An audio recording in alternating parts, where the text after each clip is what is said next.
He had 19 people depending on him, an 8-year-old daughter at home, and 17 reports that nobody powerful enough wanted to read. When the billionaire CEO finally called him into that conference room, surrounded by lawyers, executives, and leather chairs that cost more than his monthly salary, she did not ask what went wrong. She asked why he hadn't tried harder. Then she reminded him, right in front of everyone, that a man raising a child alone could not afford to simply walk away. She was absolutely right. He walked away anyway. If you've ever stayed somewhere you should have left because you were afraid this story is for you, hit subscribe and turn on notifications so you never miss what happens next. Drop your city and country in the comments right now. I want to see exactly how far this story is traveling. And if it moves you, hit that like button. It costs you nothing, and it means everything to a small channel trying to reach people who need to hear this. The Hawthorne Center smelled like rust and old water. The kind of smell that hit you the moment you walked in it was subtler than that. It crept into your clothes over the course of a morning and followed you home at night, and after a while, the workers who spent their days inside Building C stopped noticing it altogether. Was what bothered Owen Mercer more than anything else. The smell itself. The fact that people stopped noticing it. He noticed. Owen noticed the hairline fracture running along the eastern wall of the third-floor mechanical room in February. He noticed the fire suppression valve on the main corridor that sounded wrong, a faint hiss, when it wasn't supposed to be hissing at all, in March. Yes, he'd intervened. He noticed the ventilation intake on the roof that had been patched with annual tape instead of properly replaced. And he noticed in April that the tape had started peeling at the corner. He documented all of it. He documented it in formal reports, typed on the standard Westhaven Global template, submitted through the appropriate digital portal, copied to the appropriate supervisory chain, followed up in writing, when 2 weeks passed without acknowledgement. He documented it in a personal log he kept on his own time, in a green spiral notebook he bought himself at a drugstore. He documented it in emails marked with the little red exclamation point that was supposed to signal urgency. 17 reports in 26 months. He knew the exact number because he had counted them twice the night before he drove into work on what would turn out to be the last ordinary morning of his career at Westhaven Global. That morning, a Tuesday in early autumn, Owen Mercer was 32 years old, and he was already tired. He pulled into the Hawthorne Center parking lot at 6:48, 12 minutes before the official start of his shift, because Owen had never been someone who arrived exactly on time. Punctuality was something he'd inherited from his father, a man who'd spent 30 years as a union electrician and believed that showing up late was the same thing as telling people their time didn't matter. He sat in his truck for a moment before getting out. It wasn't a dramatic pause. He wasn't thinking anything particularly profound. He was just finishing the last of a gas station coffee that had gone lukewarm somewhere between the highway and the turn onto Industrial Park Drive. And he was watching the morning light hit the side of Building C at an angle that made the whole structure look almost decent. It wasn't decent. He knew exactly how not decent it was. Got out of the truck. His team was already filtering in when he reached the equipment, Bay 19, men and women ranging in age from 23 to 61, people who knew how to fix things that shouldn't have been broken in the first place, and who showed up every morning to maintain systems that a billion-dollar company had quietly decided were not worth what it cost to maintain them properly. Gordon Hale was already there, naturally. Gordon was 57, built like he'd been assembled from spare parts, and had worked at Westhaven facilities for longer than Owen had been alive. He was drinking coffee from a thermos he'd owned since roughly the Clinton administration, and he was reading something in a worn notebook with the focused expression of a man who took notes on everything and trusted his notes more than he trusted most people. "Morning, Gordon," said, setting his bag down on the workbench. Gordon looked up. He had a face like a topographic map, every line earned, every mark placed there by something specific. "You see the email?" "Which one?" "Graves." Owen hadn't checked his phone during the drive. He pulled it out now and found the message from Mitchell Graves, Director of Operations for the Eastern Regional Facilities, sent at 11:47 the previous night. "Team following the Q3 facility review Operational leadership has determined that the Hawthorne Center retrofit project will be deferred to next fiscal year pending budget reallocation. Routine maintenance protocols remain in effect. Prioritize efficiency and minimize non-essential downtime. MG Owen read it twice. Then he put his phone face down on the workbench. Gordon was watching him. "That's the third deferral," Gordon said. It wasn't a question. "Yeah. What's that make it now, 2 years? 26 months. Gordon looked back at his notebook. He wrote something down. Owen didn't ask what it was, because Gordon wrote things down constantly: observations, measurements, anomalies, whatever struck him as worth remembering, and he trusted Gordon's notebook the same way he trusted a compass. It pointed at true north, whether or not true north was convenient. "The valve on the C corridor is getting worse," Gordon said without looking up. "I checked it again yesterday. The hiss is louder. If that's the seal degrading, I know. I'm just saying." "Gordon, I heard you." Gordon closed his notebook. He looked at Owen with the particular patience of a man who understood that frustration was not the same thing as a surrender, and that sometimes the most useful thing you could do was let someone sit with a hard truth for a minute before asking them what they planned to do about it. What Owen planned to do was write report number 17. Yes, he'd intervened. He wrote it that afternoon, sitting at his desk in the corner of the maintenance office, a room that smelled like coffee and machine oil, and had a window that looked out onto the loading dock. He wrote it carefully, the way he always did, because Owen believed that if you were going to say something in writing, you owed it to the words to say them clearly. Westhaven Global Facility Safety Report. 17 Hawthorne Center. Building C and adjacent infrastructure submitted. Date: Supervisor Owen Mercer, Safety and Maintenance Division. He documented the valve. He documented the ventilation intake. He documented the third floor wall fracture, which had grown approximately 4 millimeters since his last measurement. He included photographs. He included his previous report numbers and the dates they had been submitted. In plain language, that the combination of deferred maintenance, aging infrastructure, and inadequate emergency systems at the Hawthorne Center represented a serious and escalating risk to worker safety, and that further deferral of remediation could result in regulatory violations, structural incidents, or injury. He submitted it through the portal. He emailed it to Mitchell Graves. He kept a copy. 2 weeks later, he had heard nothing.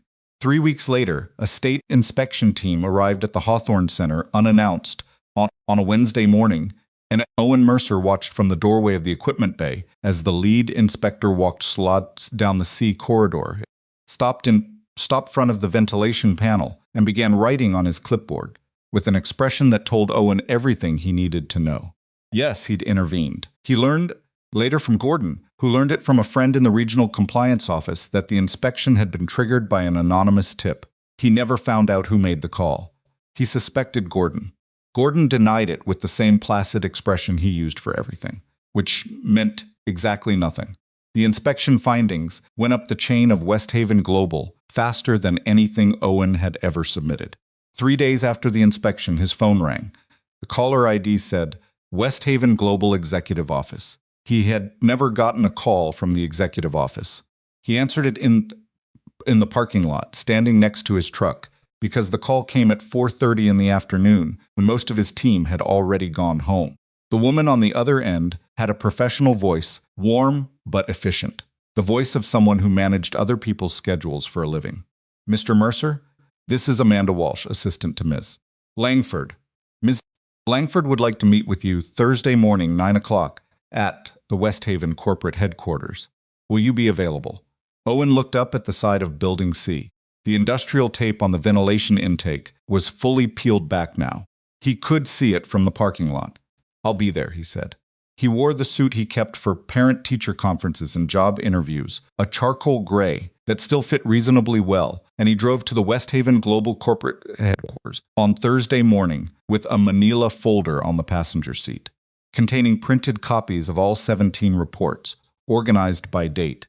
He had also printed Mitchell Graves's 11 responses, or rather, Mitchell Graves's 11 non-responses, acknowledgement emails, deferral notices, replies that said things like "noted, will review with the team and appreciate your diligence. Owen and contained no evidence that anything had been reviewed by anyone. He took the elevator to the 42nd floor.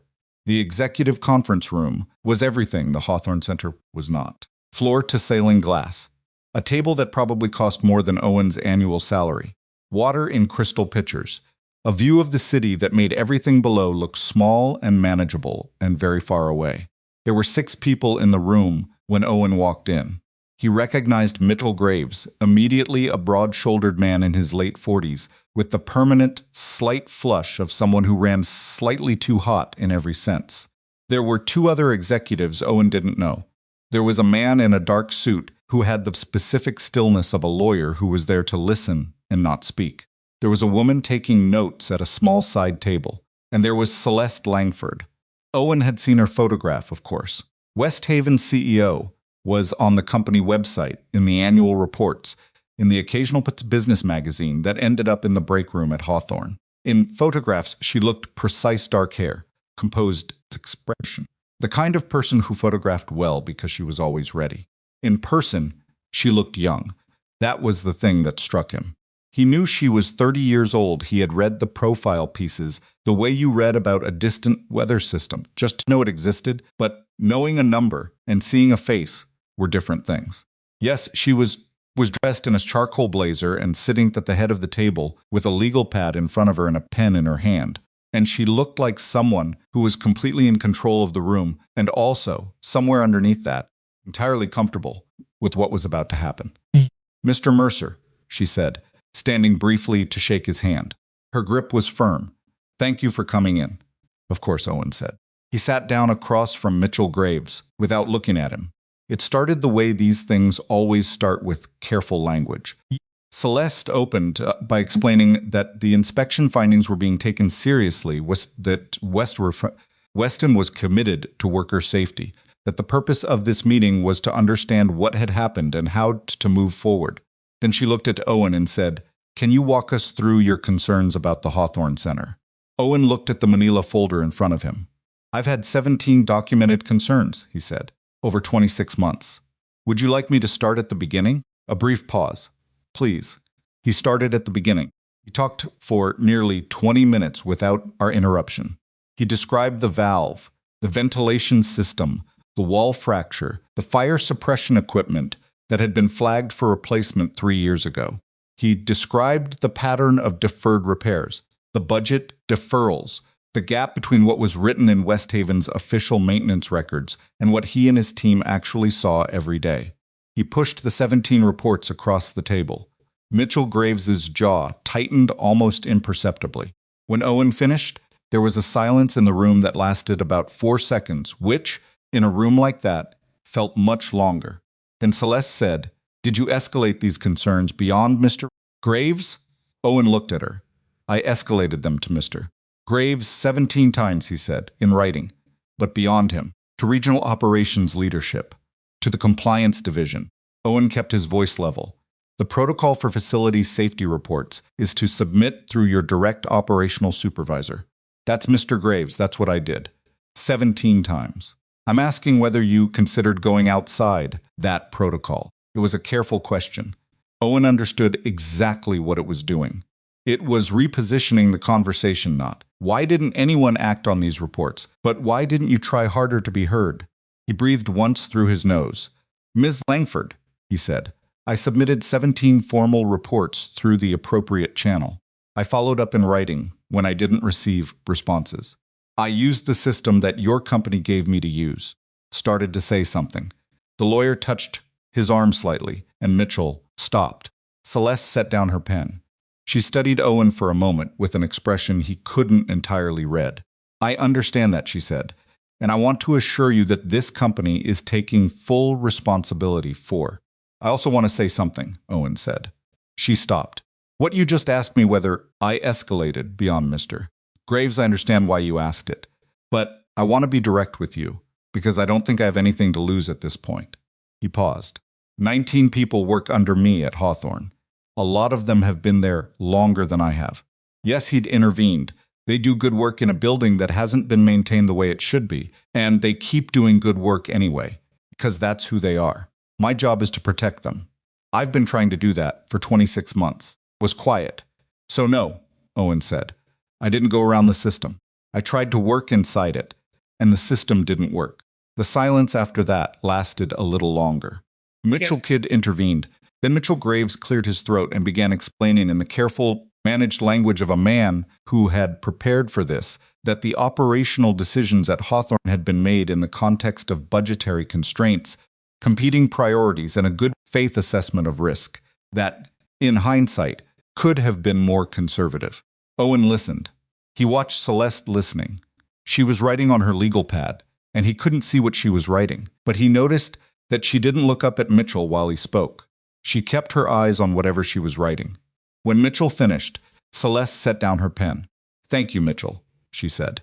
She looked at Owen. And what she said next, what she said in a room full of executives and lawyers, and a note-taker was capturing every word, was something Owen had not expected.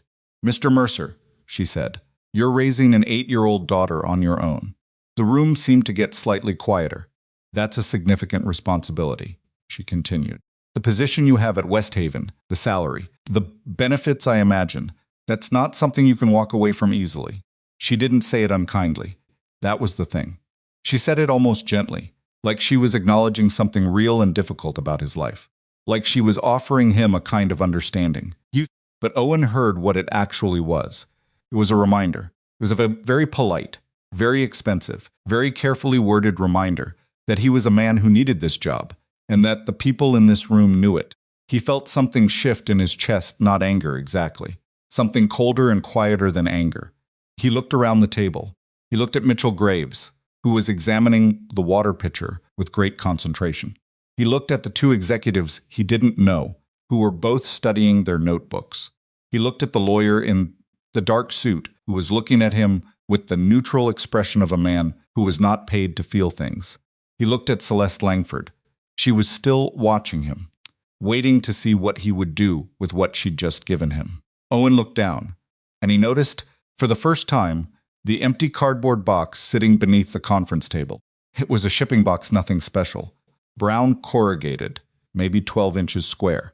Someone had slid it under there and forgotten about it, or left it for a maintenance worker to collect. It was just a box. Owen stared at it for a moment. Then he did something that surprised even himself. He reached down and picked it up.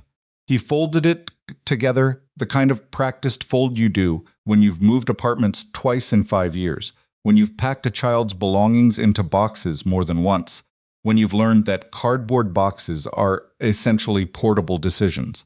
It took about 4 seconds. He placed his manila folder inside the box. His copies of the 17 reports, his copies of Mitchell Graves's non-responses, his own printed notes from the morning. Then he stood up. Nobody in the room said anything. They seemed, collectively, to be uncertain whether what they were watching was actually happening. "I appreciate the meeting," Owen said. His voice came out steadier than he expected. "I'm going to resign effective immediately." He picked up the box. He walked to the door. Mr. Mercer Celeste started. He stopped with his hand on the doorframe. He turned back to look at her, at this 30-year-old woman who owned a billion-dollar company and had just, gently and almost kindly, reminded him that he was trapped. "You're right," he said quietly. "I've got a daughter at home who depends entirely on me. I don't have a backup plan. I'm walking out of here with a cardboard box and a mortgage." He paused. "But you just sat in front of me and 17 reports and asked me whether I tried hard enough. And then you reminded me about my kid." He held the box against his chest. "I'm not interested in working for a company that uses my daughter as a reason to stay quiet." No. He walked out. The elevator doors opened immediately, as if they'd been waiting for him. He stepped inside. He pressed the lobby button. As the doors closed, he caught one final glimpse of the conference room. Through the glass, the lawyers, the executives, Mitchell Graves, and Celeste Langford, still sitting exactly where he'd left them. Then the elevator started moving, and Owen Mercer, for the first time in a very long while, was falling without a net. He made it to the lobby before his hands started shaking. Badly, just a faint tremor in his fingers that he noticed when he pushed through the revolving door and felt the outside air hit his face. He stood on the sidewalk in front of Westhaven Global's glass tower with his cardboard box and his charcoal suit and his gas station coffee, from that morning already long digested, and he let himself feel the full weight of what he had just done. It was big. He had known, standing up from that table, that it was big.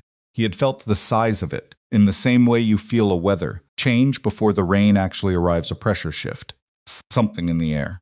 But there was a difference between knowing a thing and standing on a sidewalk in the morning light with no job, no plan, and a second grader who was going to ask him what happened when he picked her up from school at 3:15. He thought about Lily. Lily, who was 8 years old and very serious about certain things, about the correctness spelling, about whether her shoelaces were tied symmetrically, about the specific ways her scrambled eggs were supposed to be made, which was without butter and with a small amount of hot sauce that she would never have admitted to her friends. Lily, who had her mother's eyes and Owen's stubbornness, and who had spent the last 3 years of her life learning, in the quiet, practical way that children learn things they shouldn't have to learn yet, that their father worked very hard so that things could be okay. Things were, as of approximately 11:45 this morning, significantly less okay. Owen stood on the sidewalk for 17 minutes. He knew it was 17 minutes because he checked when he walked out, and he checked it again when he started walking toward his truck. He couldn't have told you exactly what he was doing during those 17 minutes. Breathing, mostly.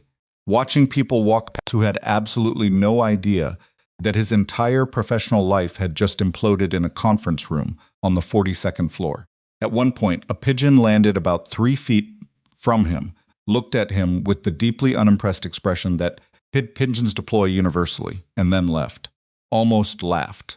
Almost. He walked to his truck, put the cardboard box on the passenger seat, where the manila folder had been that morning, and sat with the key in the ignition for a while before starting the engine. He thought about calling someone. His sister in Columbus, maybe. Or his friend Derek, who'd known him since college and who would answer on the second ring and say something predictably unhelpful like, "Bro, you did not." And Owen realized, sitting there, that he didn't actually want to talk to anyone yet. He didn't want the reaction. He didn't want to have to explain the shape of it before he understood it himself. What he understood right now was this. He had submitted 17 reports. He who had the power to act on them had acted. He had sat in a room where a young billionaire had asked him, with great care and apparent compassion, why he had tried harder, and then used his dead wife's absence and his daughter's name as a reason he should stay quiet. That was what he understood. Everything else, the mortgage, the benefits, the school lunches, the car insurance, the Saturday morning soccer league specific weight of raising a child alone on a single income, that was still very much a problem. It had not become less of a problem because he'd walked out of a room with a cardboard box and said something that felt, in the moment, necessary. He had just made it a significantly larger problem. Owen started the truck. He drove home. He sat in his driveway for a while. He went inside, changed out of the charcoal suit, and made himself a cup of actual coffee, not gas station. Real coffee, the good stuff he kept for mornings when he needed to think. Then he sat at the kitchen table with his coffee and his cardboard box and began figuring out what came next. He was at the school gate at 3:10. Lily came out with her backpack slightly unzipped and a drawing in her hand, something in orange and blue crayon that she thrust toward him immediately. Before hello, before anything. "We did ocean animals," she announced. "This is a mantis shrimp." Owen took the drawing. The mantis shrimp was, in his honest opinion, mostly orange with several legs of varying lengths, but it had a confident quality. It looked like it knew what it was doing. "It's great," he said. "I like the legs. It has 16. I only drew 11 because the paper ran out. That's resourceful." She finally looked at him properly. Lily had the habit, inherited from somewhere he couldn't identify, of inspecting a face before she said anything personal. She would look at you for a moment, just a moment, as if checking to see what the weather was inside before deciding what to say. She looked at him. "You're not wearing your work clothes," she said. "I changed when I got home." "You came home early?" She studied him for another moment. She was 8, not 40, but sometimes the distinction wasn't entirely obvious. Did something happen? He had thought, driving to the school, about how to answer this question. He had considered several versions: age-appropriate, non-alarming, simplified. He had also considered telling her the truth in plain language, because Lily had a reasonably high tolerance for plain language and a very low tolerance for feeling like she was being managed. "I left my job today," he said. She blinked. "On purpose? Did you get fired?" "No. I left." She walked beside him toward the truck, scrunching her face in the way she did when she was turning something over. Owen thought about the conference room, the 17 reports, the cardboard box, Celeste Langford's voice saying, "You're raising an 8-year-old daughter on your own." He said, "Staying would have meant staying quiet about something I didn't think I should stay quiet about." Lily was quiet for a moment. "Was it dangerous?" she asked. "The thing you couldn't stay quiet about." "It could have been. For other people." She nodded slowly. She got into the truck and buckled her seat belt and settled her backpack on her lap and held the mantis shrimp drawing against the window so she could look at it in the light. After a while she said, "So we don't have money now?" Owen glanced at her. "We have some money. I'm going to figure out the rest." "Okay," she said, "just okay." Like she'd filed it, understood it, and moved on to the next new thing. He pulled out of the school parking lot. "Dad," she said, "did you keep the box?" He looked at her. "What box?" "When people get fired in movies, they always have a box." "Did you have a box?" He was quiet for a second. "I actually did, yeah." She turned to look at him with an expression that was, he thought, almost impressed. "You brought your own box?" "I found one. That's kind of cool." Yes, he'd intervened. Owen drove home with afternoon light coming through the windshield, and his daughter holding a drawing of an 11-legged mantis shrimp, and he thought, all things considered, that she was probably going to be fine. Maybe they both were. Maybe. He still didn't know what he was going to do. But he had made a decision he could live with. He kept both hands on the wheel, drove the familiar route home, and let the rest of it wait for tomorrow morning. The cardboard box sat on Owen's kitchen table that night while Lily did her homework, and he searched for consultancy contacts on his laptop. It was just a box. But every time he looked at it, he felt the same thing, that somewhere on the 42nd floor of a glass tower, 17 reports were sitting on a conference table. And for the first time in 26 months, someone with actual power was going to have to read them. The cardboard box was still on the kitchen table when Owen woke up the next morning. Means he'd moved it twice the night before, once to make room for Lily's dinner plate, once to clear space for her spelling homework, and each time he'd set it back in the same spot, without really thinking about it. The way you keep returning a thing to the place where it belongs until you figure out where it actually belongs. By 9 o'clock, when Lily was in bed and he was sitting alone at the table with a beer he wasn't really drinking, and his laptop open to a tab he wasn't really reading, the box had started to feel less like an object and more like a statement of some kind. A record, a physical fact that could not be undone. He closed the laptop around 9:30 and went to bed. He slept badly. He woke at 5:42, 6 minutes before his alarm, the way he always did, as though his body had decided long ago that the alarm was merely a suggestion, and he lay there in the gray early light and did the math for probably the 4th time since the previous afternoon. The savings account held enough to cover 4 months of expenses, maybe 5 if he was disciplined. The mortgage payment was due on the 1st. Lily's after-school program cost $340 a month. He had health insurance through Westhaven through the end of the month, which meant he had approximately 22 days to figure out COBRA or find a new plan before his daughter had no coverage. He got up and made coffee. He stood at the kitchen counter while it brewed and looked at the cardboard box. "Okay," he said to nobody. Then he sat down and started making calls. The first 3 contacts he reached out to were people he'd met over the years at regional safety conferences, the kind of mid-career, yes, he'd unglamorous professional gatherings held in hotel ballrooms, where the coffee was always slightly burnt and the networking happened in the parking lot. 2 of them didn't call back that day. The third, a woman named Patricia Solis, who ran a small industrial compliance consultancy in the city, picked up on the second ring and said, "Owen Mercer, I heard you left Westhaven." He paused. "That was yesterday." "Word travels," she said. She didn't sound surprised, which surprised him. "What are you thinking?" "Independent consulting, probably." We've got 26 months of documentation on facility safety failures that's about to become public record once the state finalizes its inspection report. The regulatory framework. I know how the gaps happen. Patricia was quiet for a moment. Are you looking for a job, or are you genuinely going independent? I'm looking for income, Owen said honestly. The rest I can figure out as I go. She laughed not unkindly. Come have coffee Thursday.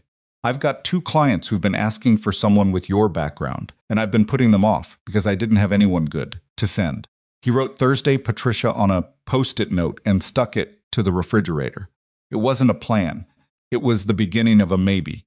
A maybe was better than what he'd had at 5:42 that morning, which was nothing. He drove Lily to school at 7:50. She spent the entire ride explaining the internal social dynamics of the mantis shrimp, which she had apparently researched extensively on her school tablet the previous evening. They can punch with the force of a bullet, she told him, with the gravity of someone delivering critical intelligence, Owen said. Did you know they can see colors we can't even imagine? I did know that. She looked at him. How do you know all my facts before I tell you them? I've been alive longer. She considered this. That's not a satisfying answer. He agreed. It isn't. He watched her walk through the school's front entrance, backpack slightly unzipped again. He'd given up fighting it, and then he sat in the school drop-off lane for a moment with the engine running, feeling the specific and slightly surreal lightness of a man who has no particular place to be for the first time in years. He drove home and got to work. On the 42nd floor of the glass tower, Celeste Langford had not slept particularly well either. She'd been home by 6 the previous evening, which was early for her. Early enough that the building's overnight doorman had done a visible double-take when he saw her coming in. Her apartment was on the 31st floor of a building 4 blocks from the office, and it was impeccably designed and almost entirely impersonal. Way expensive things sometimes are when the person paying for them doesn't have much time to actually live in them. She'd ordered food she didn't eat. She'd answered emails she didn't fully think through. At some point around 10, she'd poured a glass of wine and sat on her couch and stared at city lights through the floor-to-ceiling windows and replayed the meeting in her head with the particular relentlessness that her brain reserved for things it wasn't finished processing. She kept coming back to the same moment. Not the moment Owen stood up. Not the cardboard box, though she'd be lying if she said the image hadn't lodged itself somewhere behind her eyes with uncomfortable clarity. What she kept coming back to was what she herself had said about 30 seconds before he picked up that box. You're raising an 8-year-old daughter on your own. She'd meant it when she said it as acknowledgement. Or at least she'd told herself she meant it that way. She'd meant it as I understand your situation is complicated. I understand the stakes are high for you. I want you to know we see that, was what she'd meant to communicate. Sitting alone in her apartment at 10:15 at night, replaying the expression on Owen Mercer's face in the moment after she said it, Celeste understood with uncomfortable clarity what she had actually communicated. Stay, because you can't afford not to. She put down the wine. She picked up her phone and called Amanda. Amanda, who answered her calls at any hour without complaint, who had been her assistant for 3 years and had the professional patience of a person who had seen many things and chosen to be surprised by none of them. I need the complete file on Mitchell Graves's communications regarding Hawthorne Center facility reports, Celeste said. Everything. Not summaries, the actual emails, the actual responses, whatever the portal system logged. A brief pause. Tonight? Tomorrow morning is fine. First thing, I'll have it ready. Also get me whatever documents Owen Mercer submitted. His copies, our portal records, both. Another pause, marginally longer. Thank you, Amanda. She put the phone down. Then she sat in her living room for a while longer, looking at the city, thinking about the fact that a 32-year-old man had sat across a conference table from her and told her, quietly and without drama, that staying silent was not something he was willing to sell, and that she, a 30-year-old CEO with a business degree, and what she'd always considered good instincts, had responded by telling him to think about his daughter. She went to bed. She also slept badly. The file Amanda put on her desk at 8 the next morning was thicker than Celeste had expected. She had thought If she was being honest with herself, which she was trying to be, that she would open it and find the predictable shape of bureaucratic failure. Reports that had been misfiled or incompletely submitted, or that fell into some gray area of procedural ambiguity that would make the whole thing complicated and murky, and therefore, if not excusable, at least explainable. That was the shape she'd been half expecting. What she found instead was clean. 17 reports, properly formatted, properly submitted, each one containing specific documentation, photographs, measurements, dates, prior report references, regulatory code citations, each one submitted through the correct channel. Each one followed up in writing when the initial response was inadequate, which it always was, because the responses from Mitchell Graves were without exception some versions of received, will review, thank you for your diligence. Celeste read all 17 reports. It took her most of the morning. When she finished, she sat back in her chair and looked at the ceiling for a while. Because the ceiling didn't require anything of her, and she needed a moment that didn't require anything. No? Then she called Amanda. Get me, Mitchell.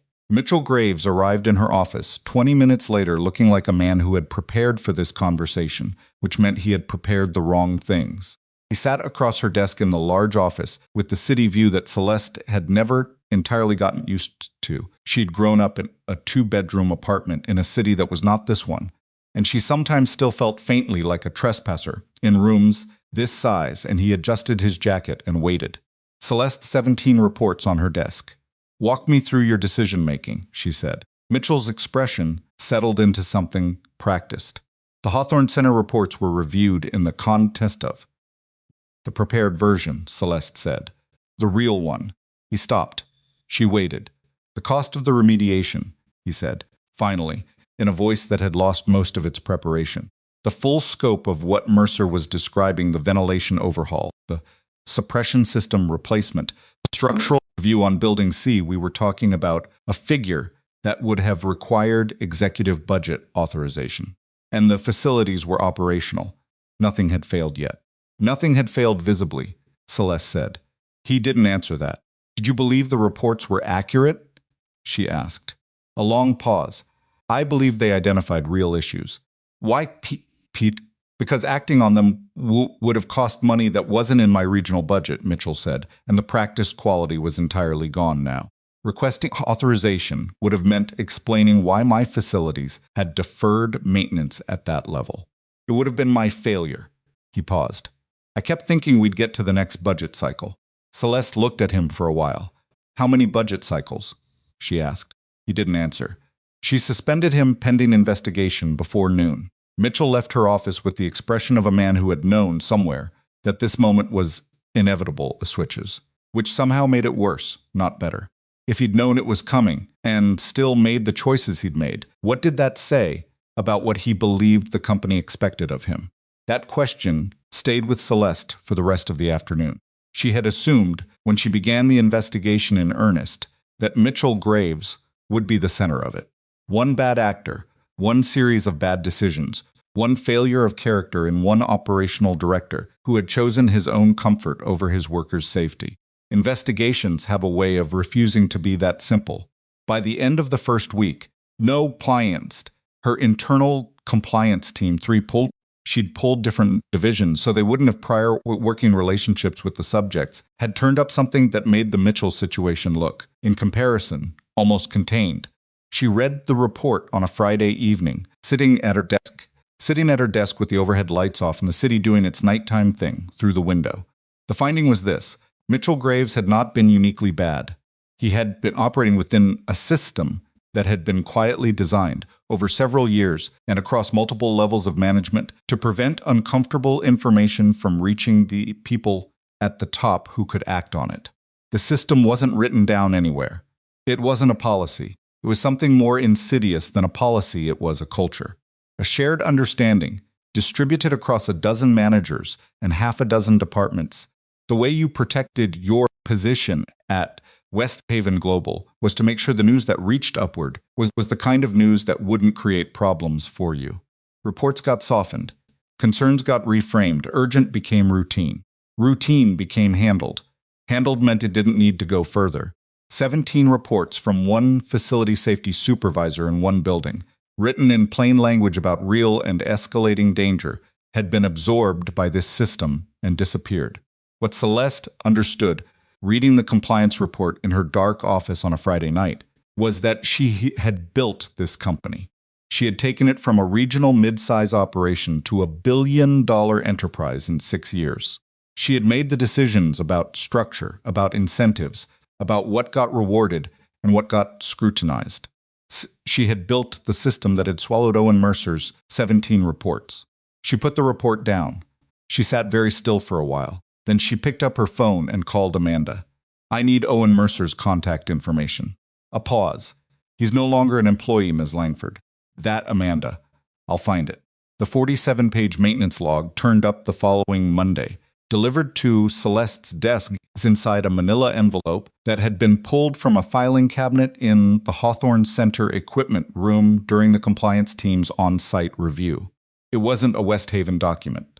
The cover page, if you could call it that, it was just the first page of a green spiral notebook, the exact same kind Owen used, said in neat block handwriting, "Hawthorne Center Operational Log G. Hale Personal Record." Gordon Hale had been keeping it for 4 years. Page after page, in the same careful block handwriting. Dates, times, specific observations. The valve he'd mentioned to Owen in February of the previous year appeared on page 11, first documented 14 months before that. The ventilation intake appeared on page 3.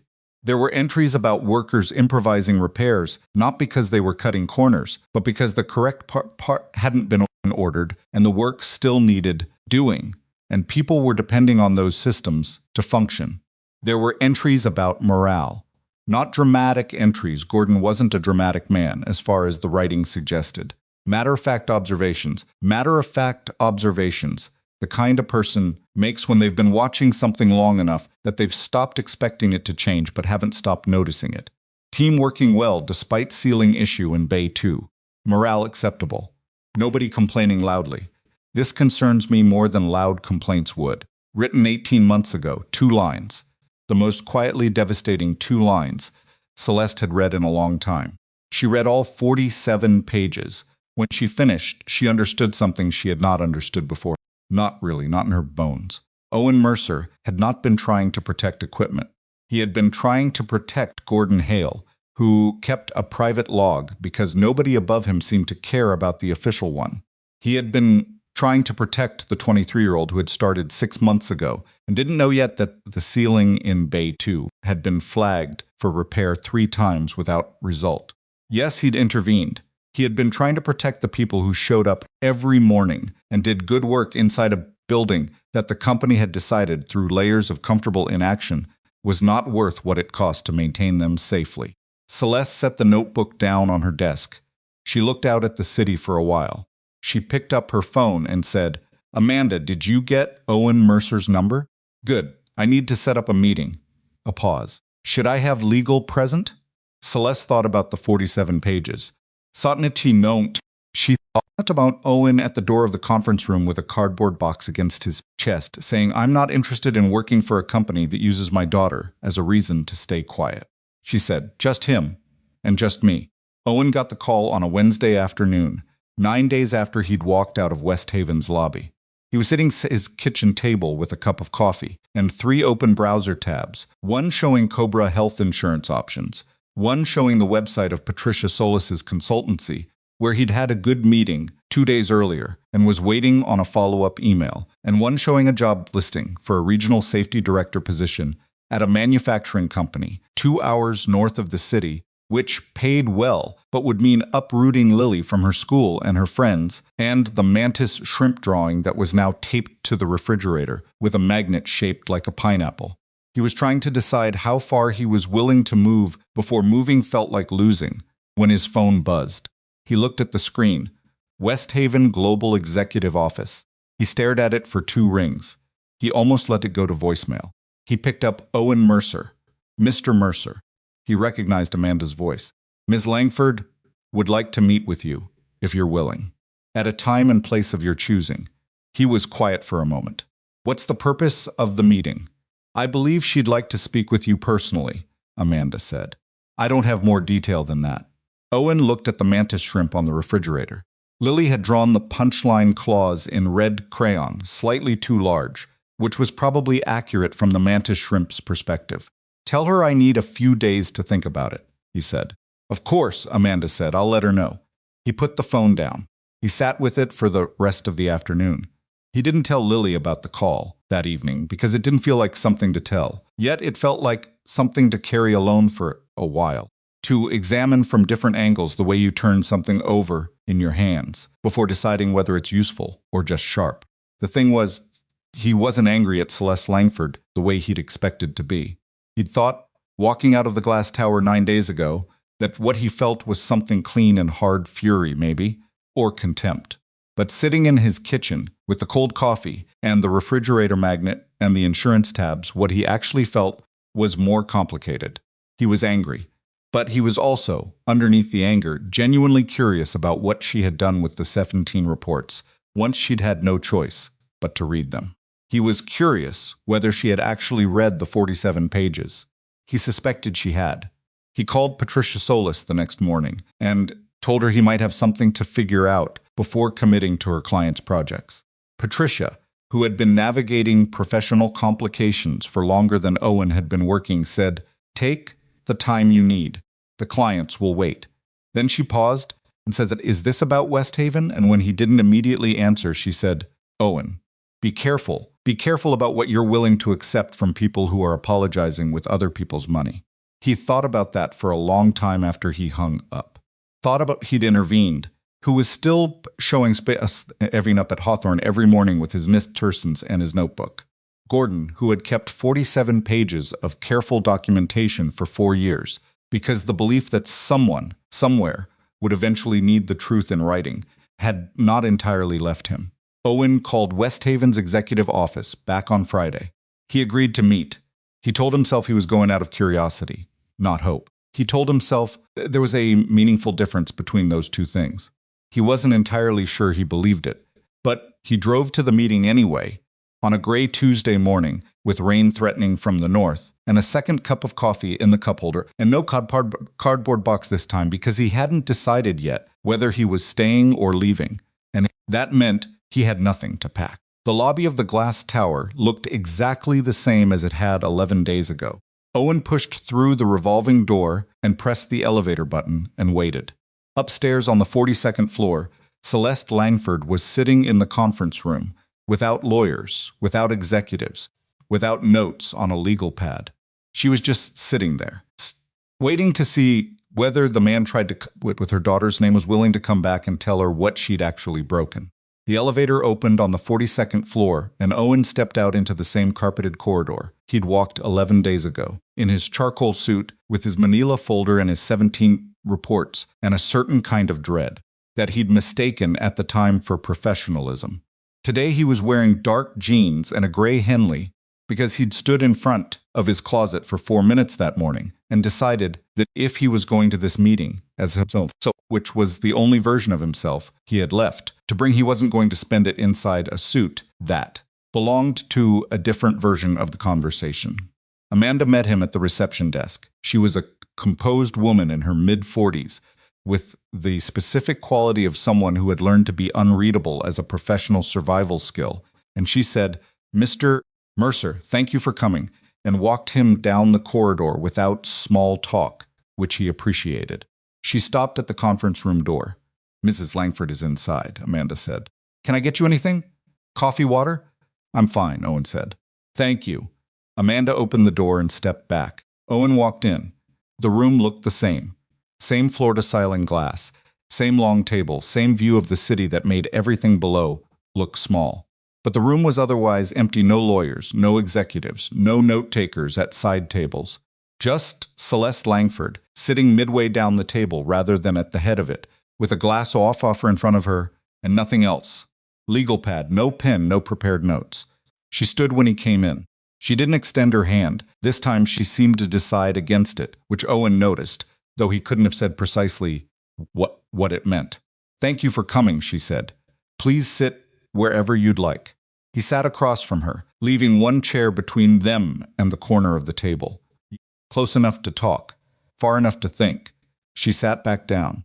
For a moment, neither of them said anything, and it wasn't the loaded silence of a negotiation or the careful silence of people waiting for the other person to show their hand first. Somewhat tuned. It was something more uncomfortable than that, two people in a room where something real had happened, neither of them entirely sure what the correct language for it was. Celeste broke it first. "I owe you an apology," she said. Said nothing. He waited to hear what kind. "What I said in this room 11 days ago. About your daughter, about your salary. I've been thinking about it since you left." She picked up the glass of water and put it back down without drinking from it. "I told myself I meant it as acknowledgement, that I was recognizing your situation, not using it against you." She paused. "But I read the transcript of the meeting afterward. Amanda keeps transcripts. I read what I actually said, and I understood what I actually did." "And what was that?" Owen asked.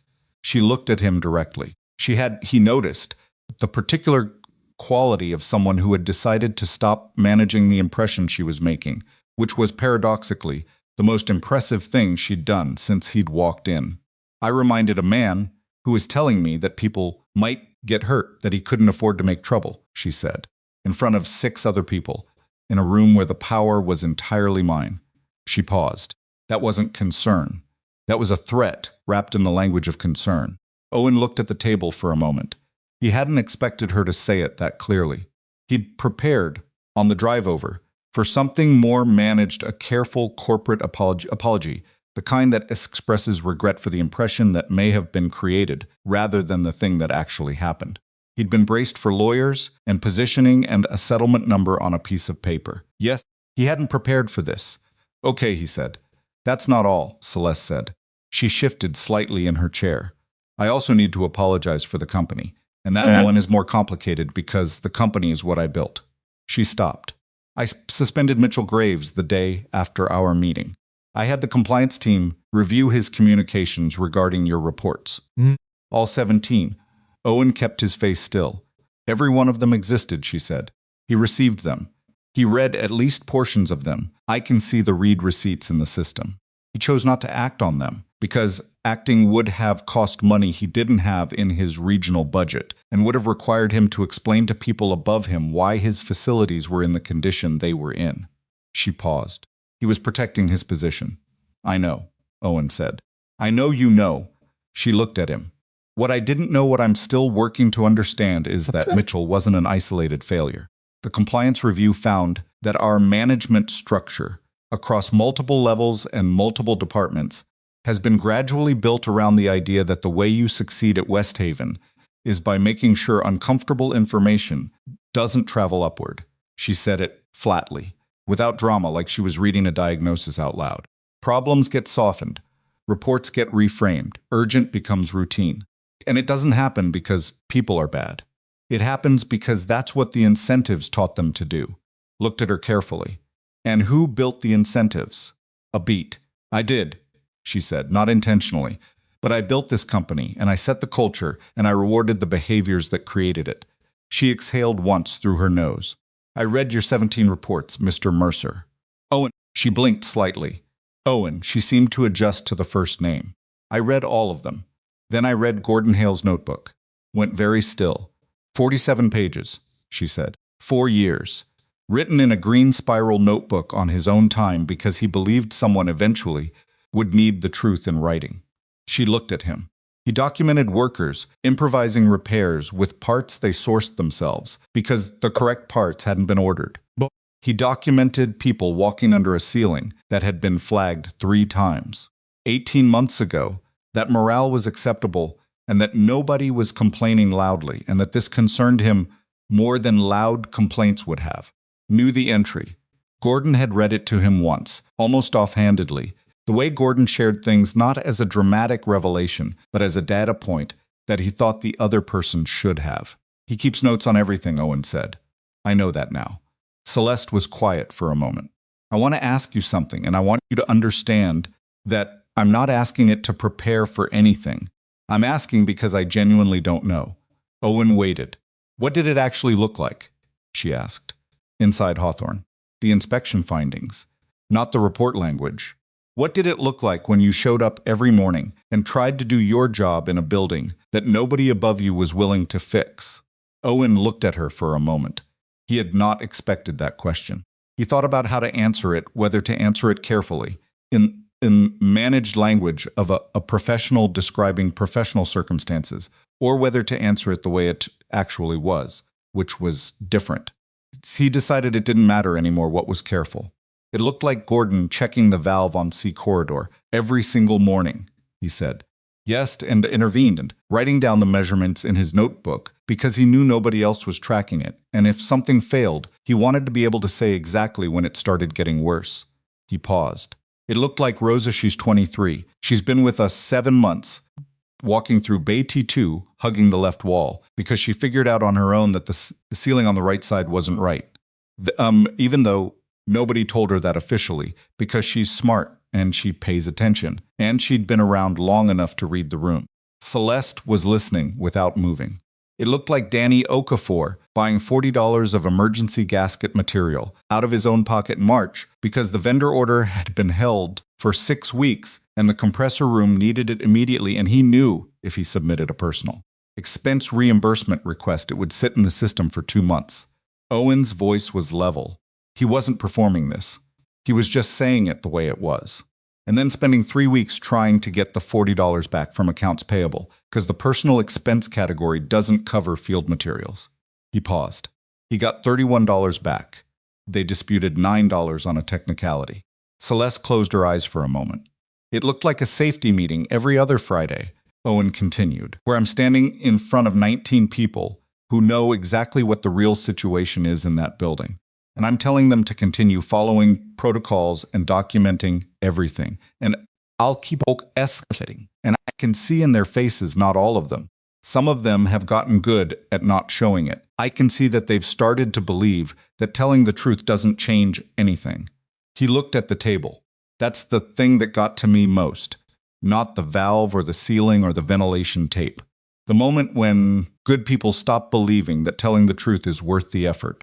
The room was quiet. Outside 42 stories below, the city was doing what cities do in the middle of a Tuesday morning moving.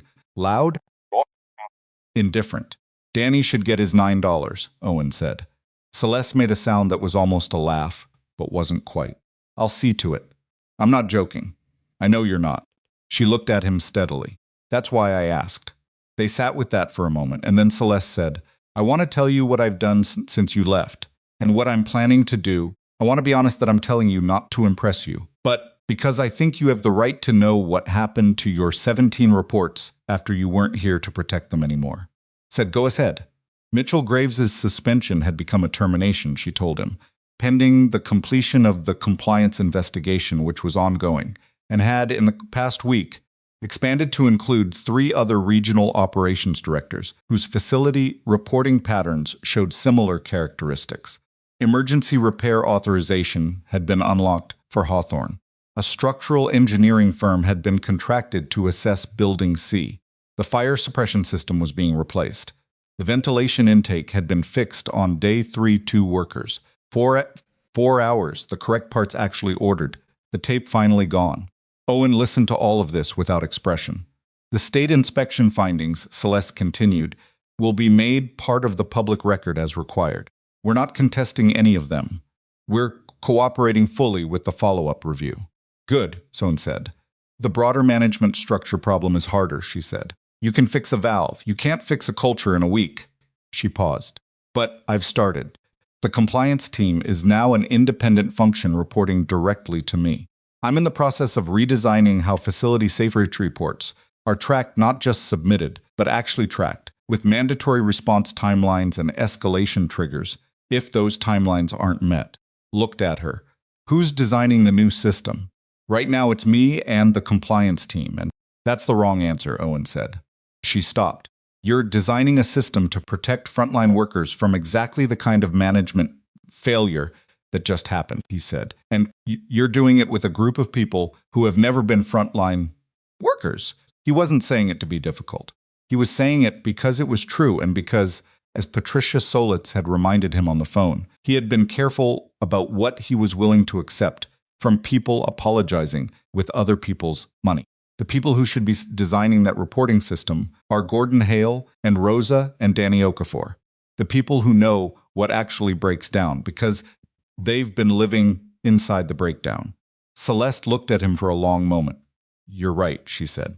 The corner of her mouth moved not quite a smile. "You do that. Just say I know like it's already been decided." "Habits," Owen said. She looked at her water glass. She picked it up this time and actually drank from it. "You missed it." Then she set it down and said the thing she'd clearly been building toward since he'd walked through the door, the thing the whole meeting had been arranging itself around. "I want you to come back to Westhaven," she said. Owen didn't answer immediately, which she seemed to have expected. "In your old role," she said. "Not as a supervisor managing 19 people inside one facility. I want to create a new position, Director of Operational Integrity and Safety Systems. It would report directly to me. It would have independent authority over emergency safety spending, not a budget you have to request approval for, actual authority, with a defined threshold below which you don't need my sign-off. It would have the ability to bypass standard management escalation in situations involving immediate risk to life or infrastructure." She paused. "It would have the power to challenge capital budgets when those budgets create unacceptable safety exposure." Looked at her steadily. "Why me specifically?" "Because I read your 17 reports and Gordon's 47 pages," she said, "and both of them showed me the same thing. The people you led, Gordon, Rosa, Danny, all of them continued doing excellent, careful, honest work for 26 months in a building that the company had essentially decided to let degrade. They kept doing it even when nobody above you was watching, even when it was clear that doing it right wasn't being rewarded." She looked at him. "People don't work like that by accident.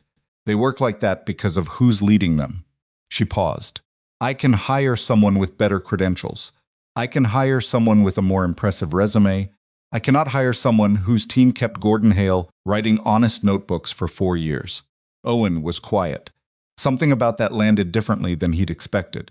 The job description was the kind of thing that could be written and unwritten, that existed on paper and had to be tested in practice before it meant anything real. What landed was the notebook, the fact that she understood what Gordon's 47 pages actually represented. "I'm not going to say yes today," Owen said. "I know," Celeste said, "and I have conditions." She nodded. "Tell me." Owen leaned forward slightly, both forearms on the table, and he said what he'd been thinking about since he'd made the decision to take the meeting, not what he would accept for himself, what it would actually take for returning to mean something. Gordon, Rosa, Danny, and the rest of the Hawthorne safety team get permanent positions with competitive compensation, he said. Not temporary conversions. Permanent, with benefits that are actually comparable to what corporate staff gets. They've been doing this work for years, inside a building that was falling apart around them. Don't get treated like a variable cost anymore. Agreed, Celeste said.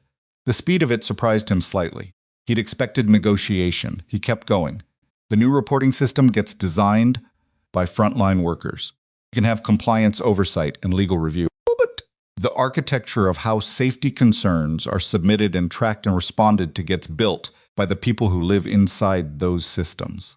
Executives, no consultants. He paused. Gordon Hale chairs the working group. Celeste considered this for a moment, not because she was reluctant, Owen thought, but because she was taking it seriously enough to think about the execution before agreeing to it. That's going to create friction with some of my department heads, she said. Owen said, that's how you'll know it's working. She almost smiled again. All right, agreed. Third thing, Owen said. The authority, the position is supposed to have the ability to bypass management, challenge budgets, escalate directly. I need that to be real. Real on paper. Real in practice. Which means the first time I use it and an executive pushes back, you back me up. And if you're wrong, Celeste said, it wasn't a challenge. It was a genuine question. Then I'm wrong and we deal with it, Owen said. But the test of whether the authority is real isn't whether I use it when everyone agrees with me. It's whether I can use it when they don't. Celeste was quiet for a moment. Outside the glass, a plane crossed the sky on a diagonal, slow and deliberate against the gray. I'll back you up, she said, even when it's uncomfortable. You have my word on that. Owen looked at her. He was trying to figure out what kind of word hers was, whether it was the kind that had weight or the kind that was made of air. He hadn't known her long enough to know. He had the 47 pages, which told him something. He had the fact that she was sitting here without lawyers, without a number on a piece of paper, without the managed corporate apology he'd braced for on the drive over. He had the fact that she'd said, out loud and without hedging, that she had built the system that had swallowed his reports. Was not nothing. It was also not the same thing as certainty. I'm not going to give you an answer today, Owen said, again. I heard you the first time, Celeste said. I need a few days. Take the time you need. He stood. She stood. This time she did extend her hand, and he shook it, a different handshake than the one 11 days ago, a different quality of contact, as though both of them understood that, whatever the outcome of the next few days was, they had crossed some kind of line in this room that neither of them was going to step back across. One more thing, Owen said, with his hand still on the back of the chair. What's that? Danny Okafor's $9. Celeste Langford, for the first time since Owen Mercer had walked into any room she occupied, laughed. A real laugh, short, surprised, the kind that gets away from you before you can decide whether it's appropriate. I'll have it on his desk by end of day, she said. Owen nodded. He picked up his jacket from the back of the chair. He walked to the door. Owen, she said. He stopped. I know what you said about the salary. And the job title not being enough, she said. I'm not trying to buy your silence, or your loyalty, or your willingness to look the other way about anything. I want to be clear about that. He looked back at her. What I want, she said, is someone in this building who will tell me when something is wrong, and who has enough power that it actually matters when they do. She paused. I don't need you to like me. I need you to be honest with me. Owen stood in the doorway for a moment. That I can do, he said. He walked out. The elevator was waiting. He stepped inside and pressed the lobby button, and as the doors slid shut, he caught his own reflection in the polished metal panel. A 32-year-old man in dark jeans and a gray Henley, carrying his jacket over one arm, looking approximately like someone who had just been offered a very large and complicated thing and was not yet sure whether he wanted it. He thought about Lily. He thought about Gordon Hale and the green spiral notebook and the entry from 18 months ago that said nobody was complaining loudly and that this concerned him more than loud complaints would. He thought about Rosa walking the left side of the corridor in Bay 2. He thought about Danny Okafor's $40 and the 31 that came back and the 9 that got disputed on a technicality. The lobby arrived. Owen walked out through the revolving door and into the Tuesday morning air, which smelled like rain that had been threatening since dawn and still hadn't decided to fall. He sat in his truck for a while. He didn't call anyone. He didn't open any browser tabs. He just sat there with his hands on the wheel and his jacket on the passenger seat, and he let the whole weight of the conversation settle around him, the apology that had been real, the offer that was larger than any offer he'd imagined.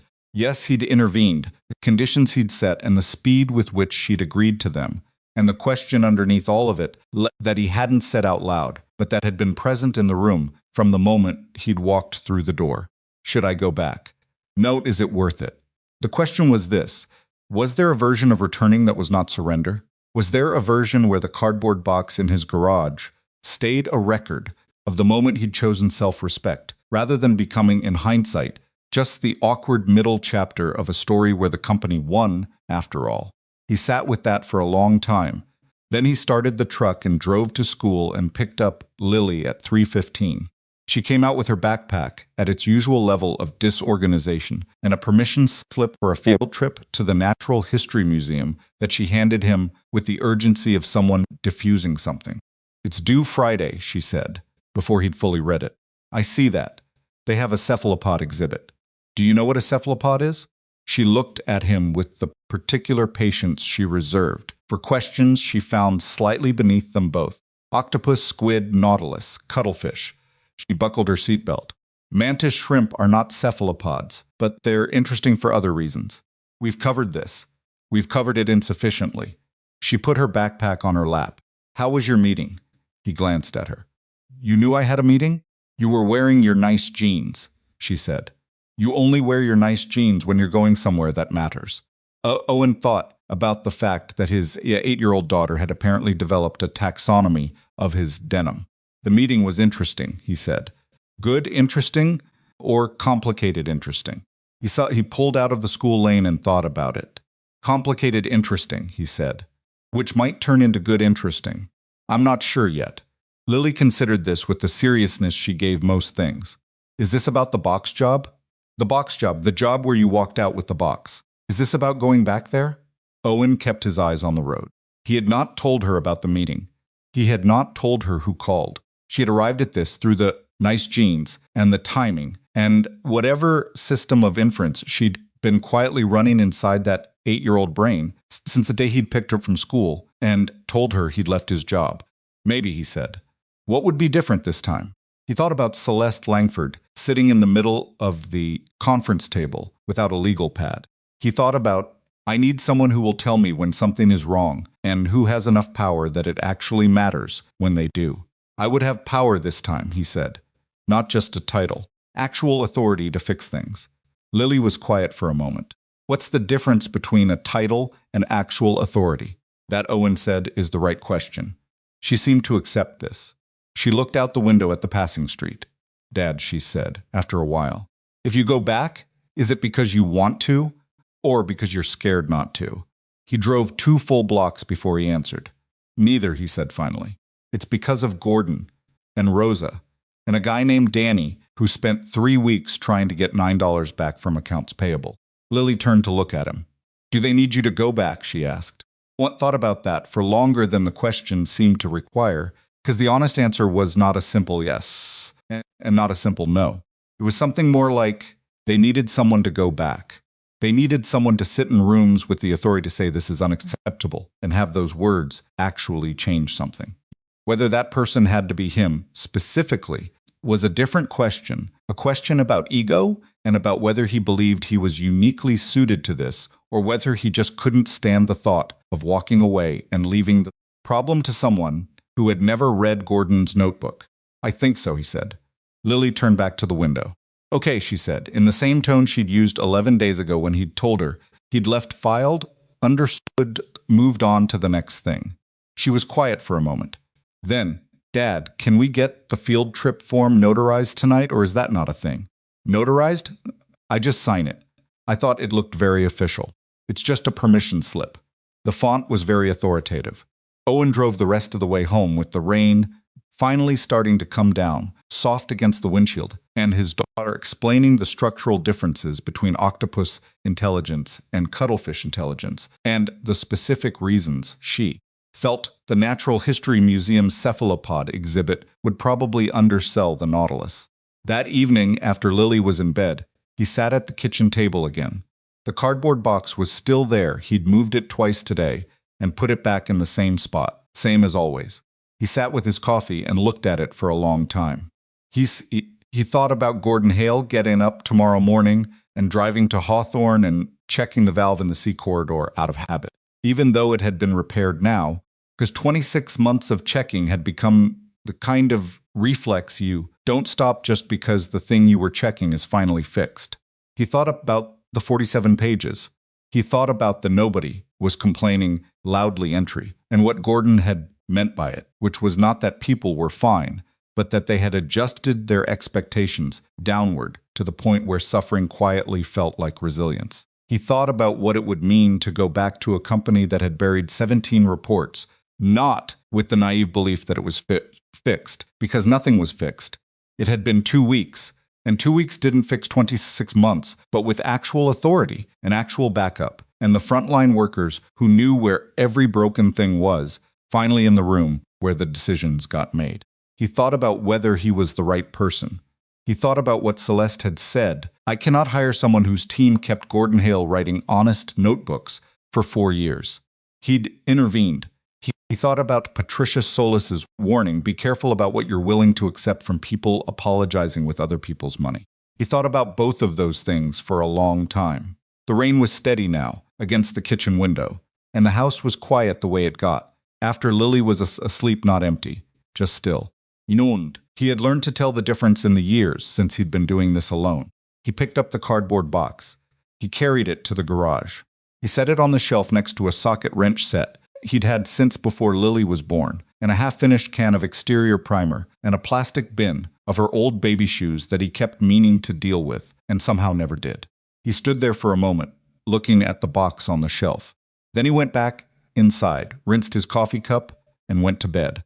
He didn't decide anything that night, but in the morning, when he woke at 5:42 and lay in the gray light doing the math that had become his involuntary first act of every day, the savings, the mortgage, the insurance, the school lunches, he found that the math was the same as it had been every morning for 2 weeks, and that somehow it matched his less than it had at 5:42 on the morning after he'd walked out, because the numbers had changed, because he got up and made coffee and called Patricia Solsis at 7:30, which was early, but Patricia was always early. "I need a few more days," he said. "Take them," she said. "Is it Westhaven?" "Yeah." A pause. "Owen, whatever they're offering, it's going to sound like everything you asked for." "It does. That's not the same as it being real." He looked out the kitchen window at the backyard, where the rain from last night had left the grass dark, and the air smelled like it did after rain cleaned out, briefly, before the ordinary smell of things came back. "I'm trying to figure out whether the difference matters enough to walk away from." Patricia was quiet for a moment. "Do you trust her?" "No yet. That's honest, at least. It's all I've got." "All right," Patricia said. "Call me when you know." He put the phone down. He drank his coffee. He thought about Gordon Hale, who had trusted the truth enough to keep writing it in a green spiral notebook for 4 years, even when there was no evidence that the truth was going anywhere. He thought about what that kind of trust actually cost. Yes, intervened. And then he sat at the kitchen table with the empty shelf in the garage, and the signed field trip form on the counter, and the mantis shrimp on the refrigerator. And he started figuring out exactly what it would take for him to walk back through the revolving door of Westhaven Global and mean it. He spent 3 days thinking about it the way he did. Most hard things, not by sitting in one place and staring at the ceiling, but by moving. Yes, he'd intervened. By doing the ordinary machinery of his life and letting the question run in the background like a process he didn't have to actively manage. On Thursday, he took Lily to her soccer practice and stood on the sideline in a light wind, watching her chase the ball with the particular determination she brought to anything she'd decided mattered, which was most things. She wasn't the fastest kid on the field. She was the one who never stopped running, which was a different quality, and Owen had come to believe a more durable one. On Friday, he drove out to Hawthorne. He didn't tell anyone he was going. Yes, he just drove there in the mid-morning, parked in the lot, where he'd stood with his phone 2 weeks ago, watching the inspector walk down the C corridor, and sat in the truck looking at the building for a while. They'd fixed the ventilation intake, he could see it, from the lot, the clean new panel where the industrial tape had been. A small thing, visually. The kind of repair that takes a morning if you have the right parts and the authorization to order them. He'd been asking for it for 14 months. He thought about going inside. He thought about what Gordon's face would look like if he walked through the equipment bay door. Not surprised, Coat. Gordon was never surprised, but the specific quality of acknowledgement he had, like a man who had been keeping a seat warm for someone and was quietly relieved to see them coming back to claim it. He didn't go in, not yet. He drove home and made lunch, and thought about Patricia's question, "Do you trust her?" He still didn't have a clean answer. What he had was a collection of evidence that he kept turning over. The meeting without lawyers, the apology that had named the specific thing she'd done, rather than express regret for how it may have landed. The fact that she'd read Gordon's notebook and understood what it meant. No. The fact that Mitchell was gone, that the repairs were happening, that the compliance team now reported directly to her. All of that was real. All of it could also be the result of a very intelligent person, understanding that a major regulatory incident, a resigned safety supervisor, and a paper trail of 17 ignored reports added up to a liability problem that needed to be managed with something more sophisticated than lawyers and settlements. The question he couldn't answer from the outside was which it was. He was still sitting with that on Saturday evening when his phone rang. He looked at the screen. Gordon Hale. Owen picked up. "Hey!" Gordon's voice was the same as always, unhurried, slightly gravelly. The voice of a man who had never seen a reason to use 10 words when 6 would do. "You doing anything?" "Sitting in my kitchen. I'm outside." Owen went to the front door. Gordon's truck was in the driveway, the same ancient blue Ford that had been in Owen's parking lot for as long as Owen had worked there, with the cracked side mirror and the toolbox that bolt to the bed that had been there so long. It seemed like a structural feature. Yes, Gordon was sitting on Owen's front step, thermos in hand, like he'd been there a while. "You could have knocked," Owen said. "I knew you were in there," Gordon said. "I could see the kitchen light." Owen sat down next to him on the step. The evening was cool, the kind of early autumn cool that hadn't decided yet whether to commit. Gordon handed him the thermos. Owen drank. It was the same burnt dark coffee Gordon had been making since approximately the beginning of time. It tasted like a decision. They sat in silence for a bit. Gordon was comfortable with silence in a way that Owen had always appreciated. He didn't fill it with noise to avoid the weight of it. He just let it be there until something worth saying showed up. "She came to the facility," Gordon said eventually. Looked at him. "Langford? Wednesday. Didn't announce it. Just came with 2 people I didn't recognize, not lawyers. I can tell lawyers and walk the building." He drank from the thermos. "Spent 40 minutes in the equipment bay. Asked me questions." "What kind of questions?" "Real ones." Gordon turned the thermos cap in his hand, a slow rotation. "Not the management kind, where the answer doesn't matter, because they already wrote the conclusion. She asked me what a normal day looks like. What we actually do when a repair gets flagged and the parts don't come. What the hardest thing is about doing this job right in a building that isn't set up to support doing it right." He paused. "I told her about the gasket material. Danny's $40. "What did she say?" "She wrote it down." Gordon looked at him. All of it, in a notebook, not a phone, not a tablet. "Book," he paused. "Reminded me of someone." They sat with that. "She asked about you," Gordon said. Owen didn't answer. "She asked what kind of supervisor you were. I told her you were the kind that showed up before the shift started and left after everyone else, and never once asked any of us to file a report we didn't believe was accurate." He paused. "I told her that's rarer than she probably thinks." Gordon, "I'm not lobbying for her," Gordon said. "I'm telling you what I saw. You make your own call." He drank his coffee. "Yet, Trescent, I just figured you should know she wasn't running the building from the 42nd floor this week." Owen looked out at the street. A car went by, slow headlights on in the dusk. "The notebook thing," Owen said. "You're the one who gave her yours." Gordon was quiet for a moment. "The compliance team found it in the filing cabinet," he said carefully. "Gordon." A pause. "I left it where it could be found," Gordon said. Apologetic. Matter of fact. 4 years of documentation. If the right person was going to do something with it, they needed to have it. He looked at Owen. "You'd been teaching us for 2 years to document everything." "I documented everything." Owen looked at the man next to him, 57 years old, built from spare parts and 4 decades of showing up, who had spent 4 years writing truth into a green spiral notebook on his own time because he believed, without any particular evidence to support the belief, that the truth would eventually matter to someone. "She's going to ask you to come back," Gordon said. "She already did." Gordon absorbed this without visible surprise. "I haven't decided." Gordon nodded. He turned the thermos cap again. "What I think?" "You never tell me what you think," Owen said. "You tell me data, and let me draw the conclusions." "I'm 62 days from 58 years old," Gordon said. "I'm allowed to evolve." Owen almost smiled. "Tell me." "I think," Gordon said slowly, "that the problem with Westhaven was never that nobody cared. It was that the people who cared didn't have power, and the people who had power didn't have to care." He paused. "If that changes, if even part of that changes, it's worth something." He looked at Owen. "And I think you're the person who knows how to tell the difference between changing and it being packaged to look like it's changing." They sat on the step in the cool evening until Gordon's coffee was gone and the street was fully and a neighbor's porch light came on down the block. Gordon stood, joints cracking, with the unself-consciousness of a man who had long ago made peace with the sound his body made getting up. Danny got $9 in an envelope on his desk. "Friday afternoon," Gordon said. "Just the $9. He walked to his truck, stayed on the step. "Gordon," he said. Gordon stopped. "Thank you for the notebook." Gordon got in his truck without answering.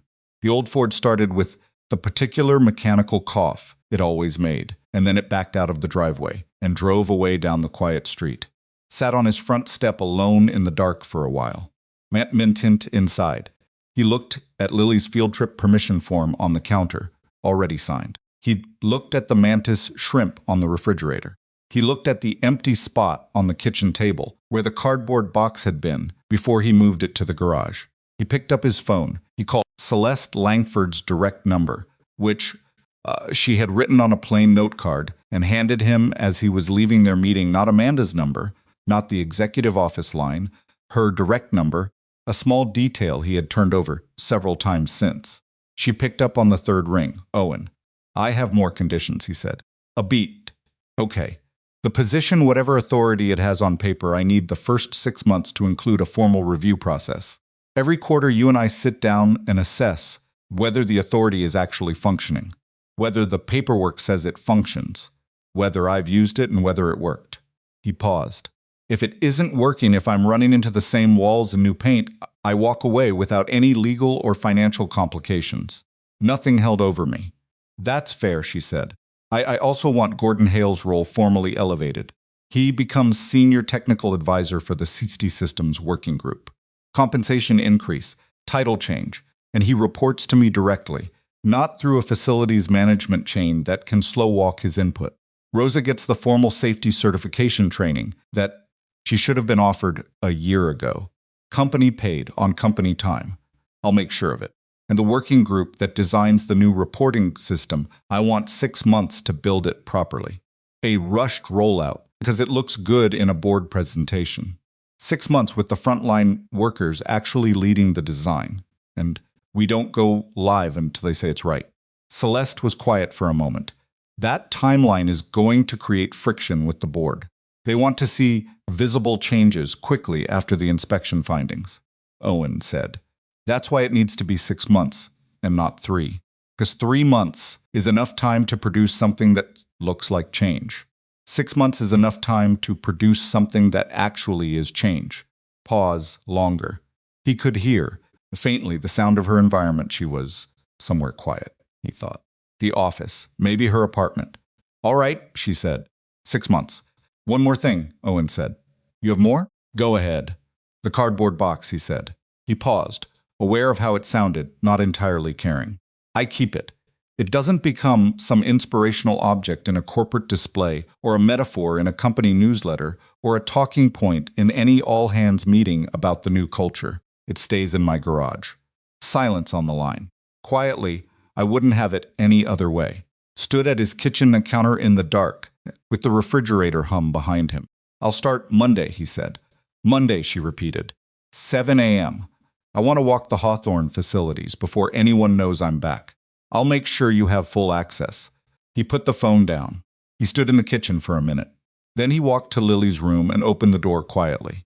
She was asleep on her side, backpack on the floor where it had landed, one arm hanging off the edge of the mattress, in the way she slept that still, years later, occasionally made him check that she was breathing. She always was. She had her mother's quality of sleeping like the world owed her the rest, complete and absolute. He stood in the doorway for a while. He was not under any illusion that what he'd agreed to was uncomplicated. He'd be walking back into a building where people had watched him leave with a cardboard box and would now watch him come back, and some of them would read it as exactly what he hoped. It wasn't a man who couldn't stay away, survive without the salary, who'd negotiated better terms, but had fundamentally been absorbed back into the system that had chewed him up. He would have to prove otherwise in practice. That would take time, and it would take situations where the authority he'd been given got tested against the inertia of a company that had been running this way for years. He would clash with executives. He already knew that. He would argue with department heads over budget lines. He would have meetings that went badly and repair requests that got disputed, and probably at least one situation where Celeste would have to choose between backing him and choosing the easier path. And he wouldn't know, until that moment, what kind of word hers actually was. All of that was still ahead. What he knew tonight was this: 19 people at Hawthorne had spent 26 months doing good work in a building that was falling apart around them. Gordon had spent 4 years writing honest notebooks. Rosa had taught herself to read a room by walking the left side of a corridor. Danny Okafor had spent 3 weeks fighting for $9, not because $9 would change his life. No, but because being told no for the wrong reason was something a person with self-respect had to push back on. Those people had not run out of integrity while he was gone, but they needed someone in the rooms where decisions got made. He closed Lily's door softly. He went to the garage. Hank picked up the cardboard box from the shelf and turned it over in his hands, looked at it the way you look at something you've been in relationship with long enough that it's become part of the furniture of your thinking. Then he set it back down in the same spot next to the socket wrench set and the primer and the baby shoes. He left the garage light on for a moment before turning it off.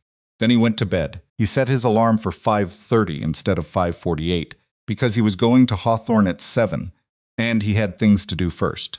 He slept better than he had in 3 weeks. Not perfectly. He woke once at 3 in the morning with the low-grade unease that ambiguous situations produce the sense of having made a commitment whose full weight won't be known until it's tested. He lay there for a while, not quite awake enough to think clearly and not quite asleep enough to stop thinking. Yet he thought about what his father used to say about the difference between a decision and a good decision. His father, the union electrician, who believed that arriving on time meant you respected other people's hours. The man had not been complicated. He had believed in the dignity of work done correctly and the corrosive effect of being asked to do it wrong. And he spent 30 years making sure lights came on when people needed them to. And Owen had grown up watching that and believing, in the particular wordless way, children absorbed the values of the people raising them, that showing up and doing the thing right was not a small thing. It was not a glamorous inheritance, but it was a durable one. He went back to sleep. The alarm went off at 5:30. He got up, made coffee, real coffee, the good stuff, and packed a bag with his notebook, his personal copies of the 17 reports, and the small digital camera he used for facility documentation. He made Lily's lunch for school. He wrote her a note for the counter, the same routine he'd used since she was 6th day's schedule. Where he'd be, what time he'd be home, what dinner options were available. He'd started doing it during a particularly chaotic stretch 3 years ago, when their schedule had required too many moving parts to keep in anyone's head reliably, and she'd liked having the physical record so much that it had become a ritual they both depended on. He left the house at 6:15. He drove to Hawthorne in the pale early light, the city not fully awake yet, the roads still carrying that pre-rush hour quality of belonging to nobody specific. He pulled into the Hawthorne Center parking lot at 6:52. He sat in the truck for a moment, the way he always had. He looked at Building C. The new ventilation panel caught the early light differently than the tape had cleaner, sharper edged, the kind of repair that was visible from a distance, because it actually looked like what it was supposed to look like. He could see from the lot that the scaffolding on the east side of the building was still up from the structural review of the 3rd floor. A good sign. Work in progress was better than work deferred. He got out of the truck. He went in through the side entrance, which he still had the code for, because his access credentials hadn't been formally closed out in the system, an oversight, or possibly not an oversight. He wasn't sure which. The equipment bay was dark and quiet. First shift not for another hour. He walked the building alone. He walked the C corridor, stopping at the valve that Gordon checked every morning. The new seals was solid. He pressed his palm against the pipe the way Gordon had taught him, feeling for vibration, and there was nothing irregular. Clean, he kept walking. He walked through Bay 2 and stood on the right side of the ceiling, looking up at the section that Rosa had been avoiding. The structural team had installed temporary supports while the full assessment was underway. Visible, functional, honest, none of the tape over the problem quality that had defined Hawthorne's maintenance history. He stood there for a while in the quiet. He walked the 3rd floor. The wall fracture in the mechanical room had been sealed, not just patched, properly filled and braced with a monitoring tag attached that would record any further movement. He took a photograph of the tag. He took photographs of the valve, the ceiling supports, the ventilation panel from outside the building, the scaffolding. He documented it, not because anyone asked him to, because 17 months of documenting problems had given him the reflex, because he thought it was important that the first record of the new administration of things at Hawthorne be made by someone who had also made the record of the old administration. He was in the third-floor mechanical room writing in his notebook when he heard footsteps on the stairs. Gordon appeared in the doorway at 7:14. He looked at Owen. He looked at the notebook. He looked at the new wall seal. Early, Gordon said. 7 a.m., Owen said. I know what time it is. Gordon came into the room, thermos in his hand, and stood next to Owen looking at the sealed fracture. Good work, structural team. Yeah, but someone flagged it 17 times. Gordon crouched to look at the monitoring tag. Good tag placement. I thought so. Gordon straightened. He turned to look at Owen with the full, direct look he reserved for things that mattered, not a long look. Gordon was efficient with everything. And then he said, simply, welcome back. Nodded. Thanks. And that was it. Gordon turned and walked back toward the stairs, and Owen heard him going down, footsteps unhurried, the sound of a man returning to work. Owen stood in the mechanical room for another moment. He could hear below him the early sounds of the building coming alive, a door, a voice, equipment starting up somewhere in the lower level. His team filtering in, the ordinary morning machinery of people who showed up and did the work. He closed his notebook. He put it in his bag next to the camera and the 17 reports. He walked to the stairs. The first thing he did when he got to the equipment bay, before introductions, before any announcement of what his title was or what his authority covered, before any conversation about the new reporting structure or the working group or any of it was, he walked over to where Rosa was standing by the workbench sorting through a parts inventory, and he said, I'm getting you signed up for the safety certification program this week. Company paid on company time. She looked up at him. She was young, Rosa, with the expression of someone who had learned to be careful about believing things until they actually happened. Seriously, she looked at him for a moment. Okay, she said, not effusive, not overwhelmed. Just, okay. Filed, understood, waiting to see. It was, he thought, exactly the right response. He went and found Danny Okafor by the compressor room. You got your $9, Owen said. Danny grinned a wide, unself-conscious grin that reorganized his whole face. Idea who sent it. Does it matter? Not really. He paused. What matters is someone new to send it. Owen nodded. He moved on. He spent the next hour walking the full facility with Gordon and doing what he'd always done, looking, noting, asking questions, listening to the answers more than the words. By 8:30, he had 3 pages of notes and a clearer picture of what the ongoing repair schedule looked like and where the gaps still were, and which systems needed to be on the monitoring list for the next 30 days. At 9 o'clock, his phone buzzed. A text from Celeste, board presentation is Thursday. Want to know the timeline for the new reporting system. How do you want to handle it? He stood in the parking lot, different spot from his old one. He'd noticed that later and typed back, tell them 6 months. If they push back, tell them I said so and that I'll explain why at the next operations review. A pause. Then they're going to push back, he typed. I know. That's fine. Another pause. Then all right. He put the phone in his pocket. He looked at the building. Not the building it had been 3 weeks ago, or rather, it was exactly the same building, the same bones, the same systems, but the quality of what was happening inside it was different now. Fixed, not transformed, reoriented, pointed back toward the thing it was supposed to be doing, which was keeping people safe inside of it. Was all. It wasn't a small thing. He went back inside. He had work to do.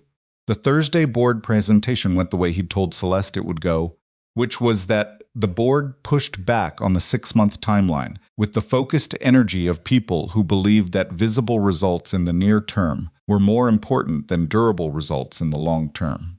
One board member, a man in his 60s named Hargrove, with the cultivated patience of someone who had been important for long enough that disagreement struck him as slightly impolite, looked at Owen across the boardroom table and said, 3 months seems adequate for a rollout given the urgency. Owen looked at him. 3 months is adequate for a rollout that looks like what we need, he said.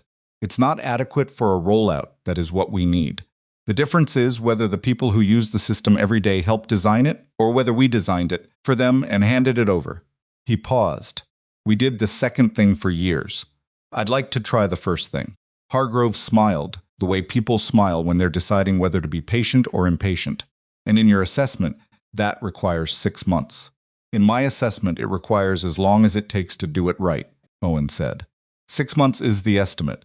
If Gordon Hale's working group finishes in 4.5, I'll be the first person to say so. Hargrove looked at Celeste. Celeste looked at Owen. Then she looked back at Hargrove. The timeline stands, she said.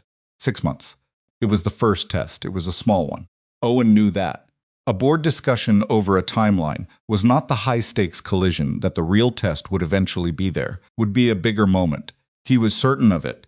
A moment where the money involved was larger and the executive resistance was harder, and the path of least resistance would be right there, obvious and available. Moment wasn't today.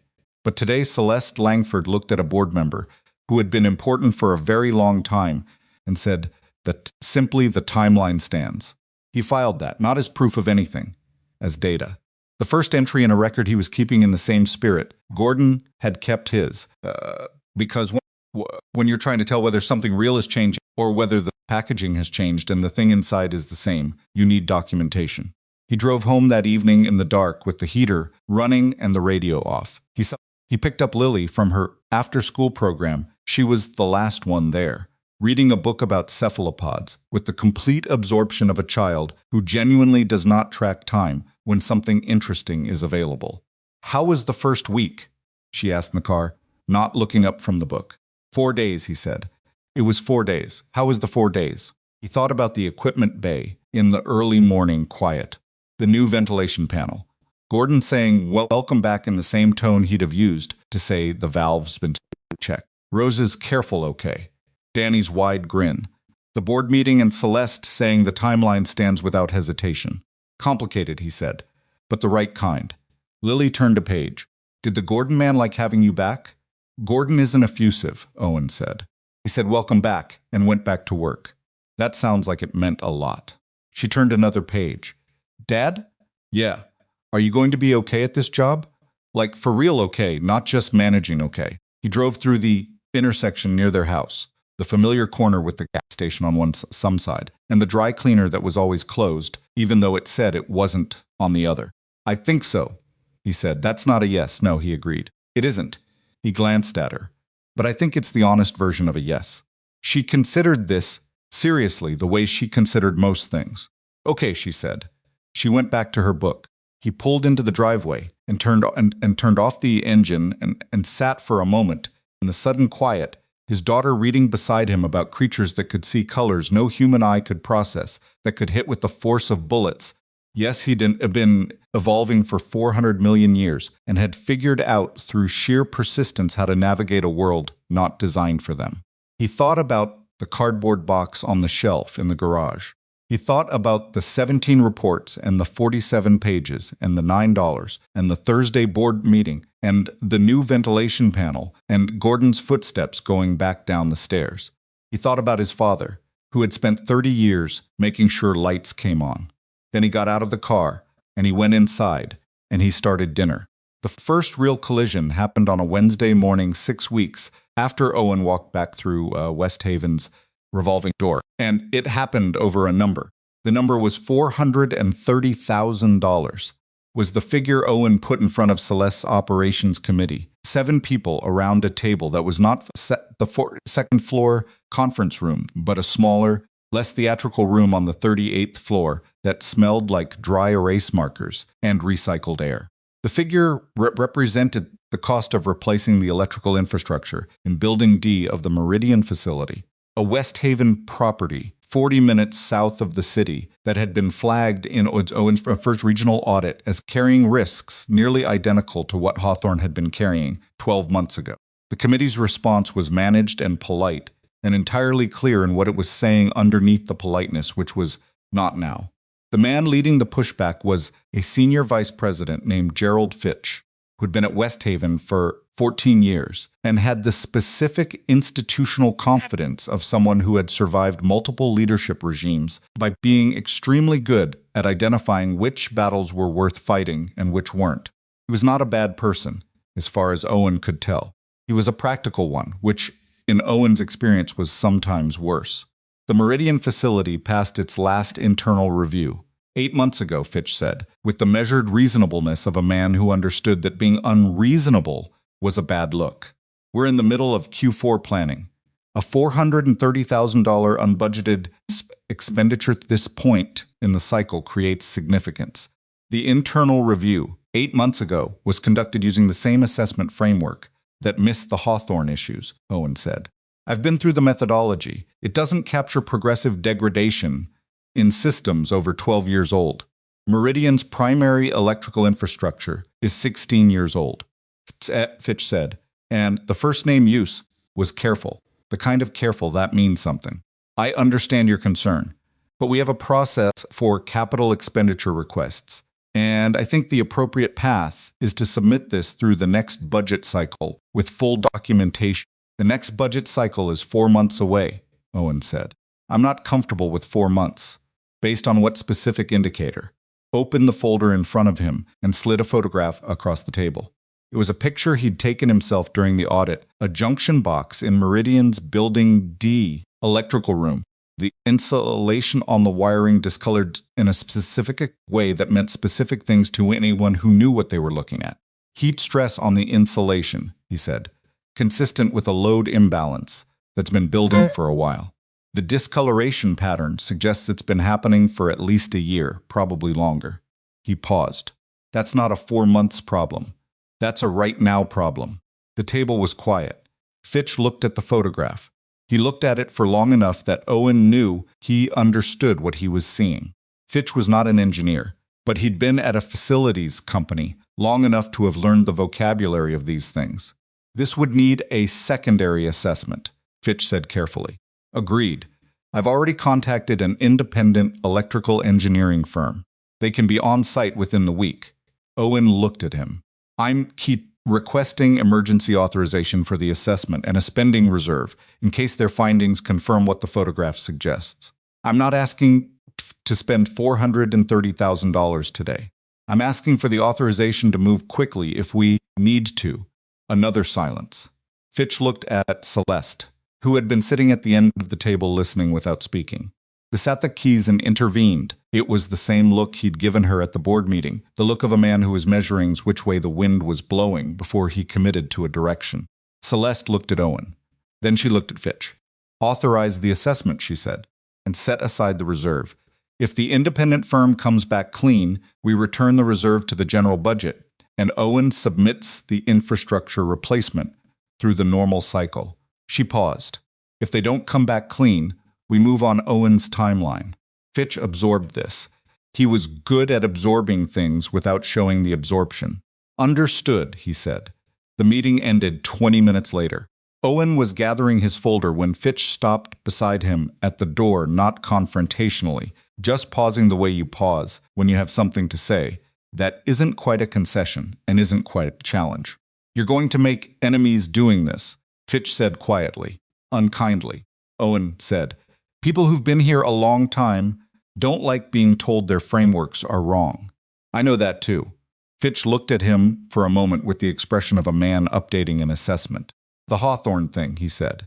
I knew about the deferred maintenance, the full picture, but I knew the facilities had issues.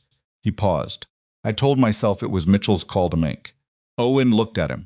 I'm not asking for anything, Fitch said quickly. I'm just telling you. He put his hand briefly on the doorframe. The photograph was the right move. Bring the evidence, not just the argument. He walked out. Owen stood in the empty room for a moment. He filed it the way he filed everything, not as victory, not as vindication, but as data. Fitch had known. Not everything, but something.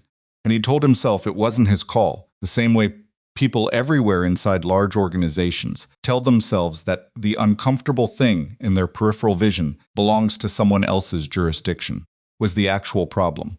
Not one Mitchell Graves, not one bad actor making one series of bad decisions. The actual problem was the distributed, collective, entirely ordinary human tendency to let uncomfortable things belong to someone else until they couldn't anymore. The independent electrical firm came back in 6 days. Their findings confirmed Owen's photograph, and then some. The load imbalance was more advanced than the discoloration alone suggested. They found 2 additional junction points in the same condition, and one that was worse. The recommendation was immediate remediation, not deferred. Owen was at Meridian the day the report came in. He read it standing in the parking lot on his phone, and then he called Celeste's direct line. "I need the 430,000, he said. "You'll have it by end of day," she said. "No committee. Cycle. End of day."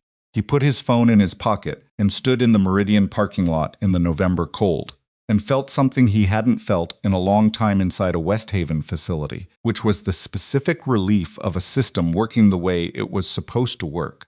Perfectly, nothing worked perfectly, and he'd stopped believing in perfect a long time ago. But functionally, honestly, the right thing was happening because the right structure existed to make it happen. He went inside and told the facility team what was coming.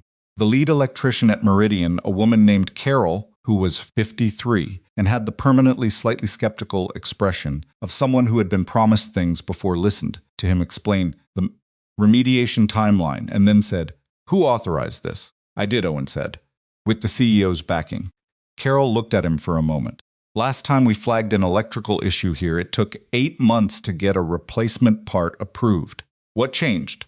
Owen thought about the 17 reports, the 47 pages, the cardboard box on his garage shelf, the photograph of a discolored junction box slid across a conference table. "The structure changed," he said. "It's going to take time to prove that. But this is what it looks like when it's working." Carol looked at the work order in her hand. "All right," she said. Effusive. Just all right. The same careful provisional acceptance he'd gotten from Rosa, from Danny, from everyone who had learned through experience that good intentions and actual follow-through were different things, and that you didn't know which one you had until you were past the moment of needing it.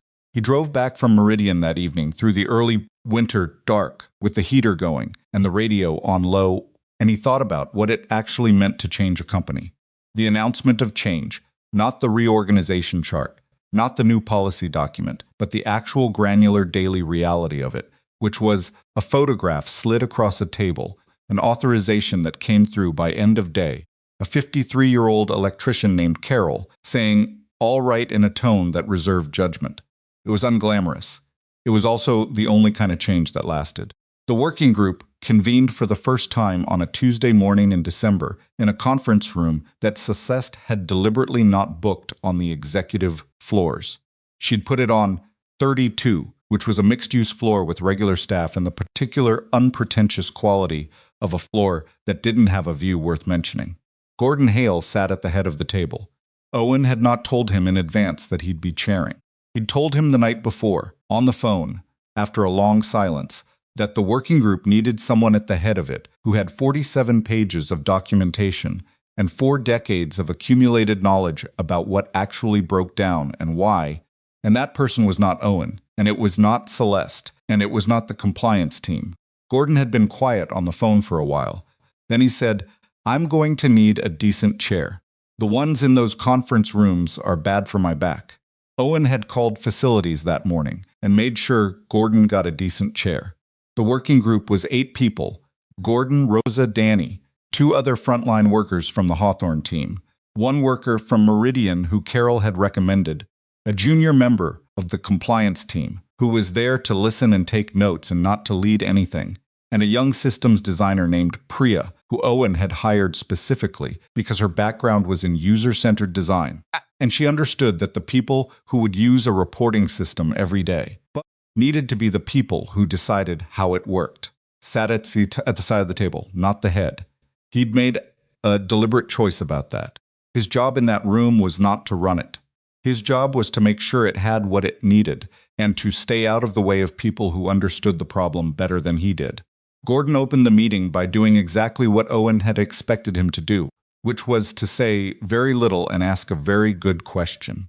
"So what's the thing," Gordon said, looking around the table, "that you've tried to report and couldn't, not the thing that got reported and ignored, the thing that you couldn't even get into the system in the first place?" The room was quiet for a moment.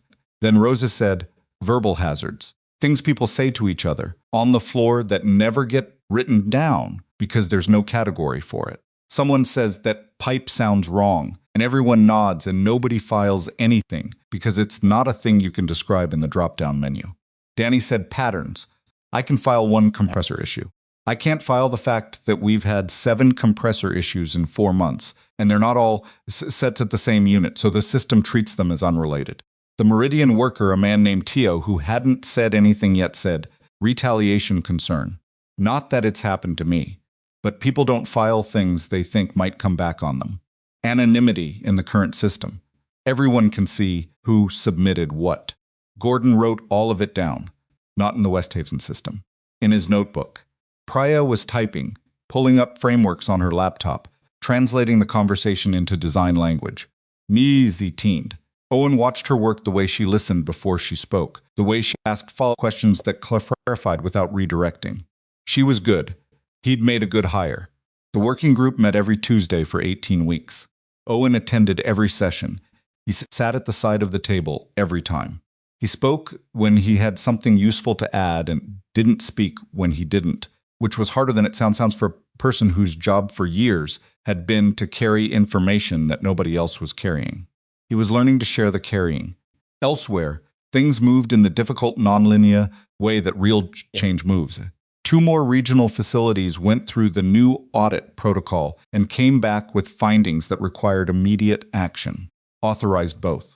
One of them cost more than $400,000 and required a conversation with the board that lasted 90 minutes and went badly in the middle and came out all right at the end, only because Owen had brought the documentation and Celeste had sat at the end of the table and said, again, the authorization stands. She said it in a slightly different register each time, not mechanically, not performing backup, but with the measured firmness of someone who had decided that this was what her word meant and was willing to find out if it held under pressure, not without cost. Fitch grew more watchful, which was not the same as hostile. 2 other executives who had been comfortable in the old culture found the new one increasingly uncomfortable. No, and within 4 months, one of them had moved to a different division, and one of them had left the company. Owen didn't celebrate either departure. They were human beings who had been shaped by a system he was partly responsible for dismantling. He filed them as data and kept moving. Gordon turned 58 in February. Yes, he'd intervened. Owen found out because Rosa mentioned it casually, and he stopped at a bakery on the way to work and bought a coffee cake that was slightly too large for the occasion, which made it exactly right. He put it on the workbench in the equipment bay with the card signed by the Hawthorne team. Gordon came in at 6:45, saw it, and said nothing for a moment. Then he picked up the card and read it. Then he put it in his chest pocket and said, "The valve on C corridor is good. I checked it this morning." "I know," Owen said. "Thank you. The monitoring tag on the 3rd floor is showing no movement in the wall fracture. Stable for 90 days. Good. Tio's team at Meridian finished the electrical remediation yesterday. Carol says the load readings are normal. I saw the report." Gordon looked at him. "You want some of this coffee cake, or are you going to stand there being efficient at me all morning?" Owen got 2 forks from the break room. They ate coffee cake in the equipment bay at 6:50 in the morning, while the building came alive around them. And Owen thought about what it meant to have spent 11 years giving everything you had to a company that nearly broke you, and to be sitting in that same building eating birthday coffee cake with a 58-year-old man who had spent 4 years writing truth into a green spiral notebook in the faith that someone would eventually need it. You couldn't plan for that. You couldn't optimize for it or strategize toward it. You could only show up, do the work correctly, and trust that integrity was not the kind that stayed invisible forever. The working group delivered the completed reporting system design in week 22, 4 weeks ahead of the 6-month deadline. Priya presented it with the working group sitting on one side of the table, and Owen and Celeste, and the compliance team on the other, and it was one of the better presentations Owen had sat through because it was polished. It was actually slightly rough in the production quality. The slides were functional rather than beautiful, but because every feature in the system had a story behind it told by the person who had identified the need. Rosa explained the verbal hazard intake, a voice memo option that allowed workers to record observations that couldn't be easily translated to drop-down menus with automatic transcription and routing.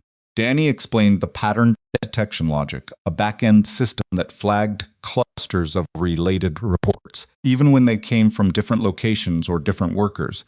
so that 7 compressor issues in 4 months would surface as a pattern rather than disappearing into unrelated individual entries.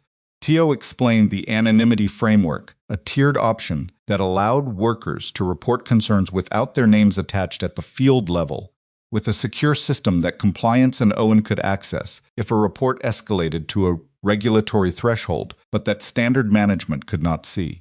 Gordon said almost nothing during the presentation. He sat at the end of the table with his thermos and his notebook and the coffee cake card still in his chest pocket, and when Celeste asked him at the end whether he thought the system was ready, he thought about it for a moment and said, "I think it's the system I would have wanted 4 years ago."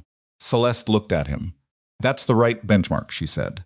They went live 2 weeks later, spent the first morning of the launch at Hawthorne, then drove to Meridian, then drove to a third facility he'd been monitoring in the East region, just moving through the day the way he always had, not ceremonially, with any sense that a corner had been turned, and the hard part was behind them, because he'd been doing this long enough to know that new systems created new failure modes, and that the only way to find them was to keep showing up and keep looking.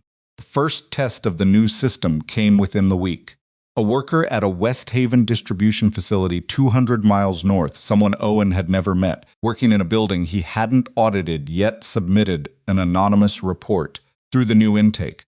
The report described a loading dock where a mechanical safety gate had been bypassed, passed with a manual workaround, because the replacement part had been on order for 11 weeks, and the dock supervisor had told the workers to just be careful. Owen read the report at 7 in the morning at his kitchen table. He called the regional facilities manager before 8. The part was expedited and installed within 4 days. He never knew who made the report.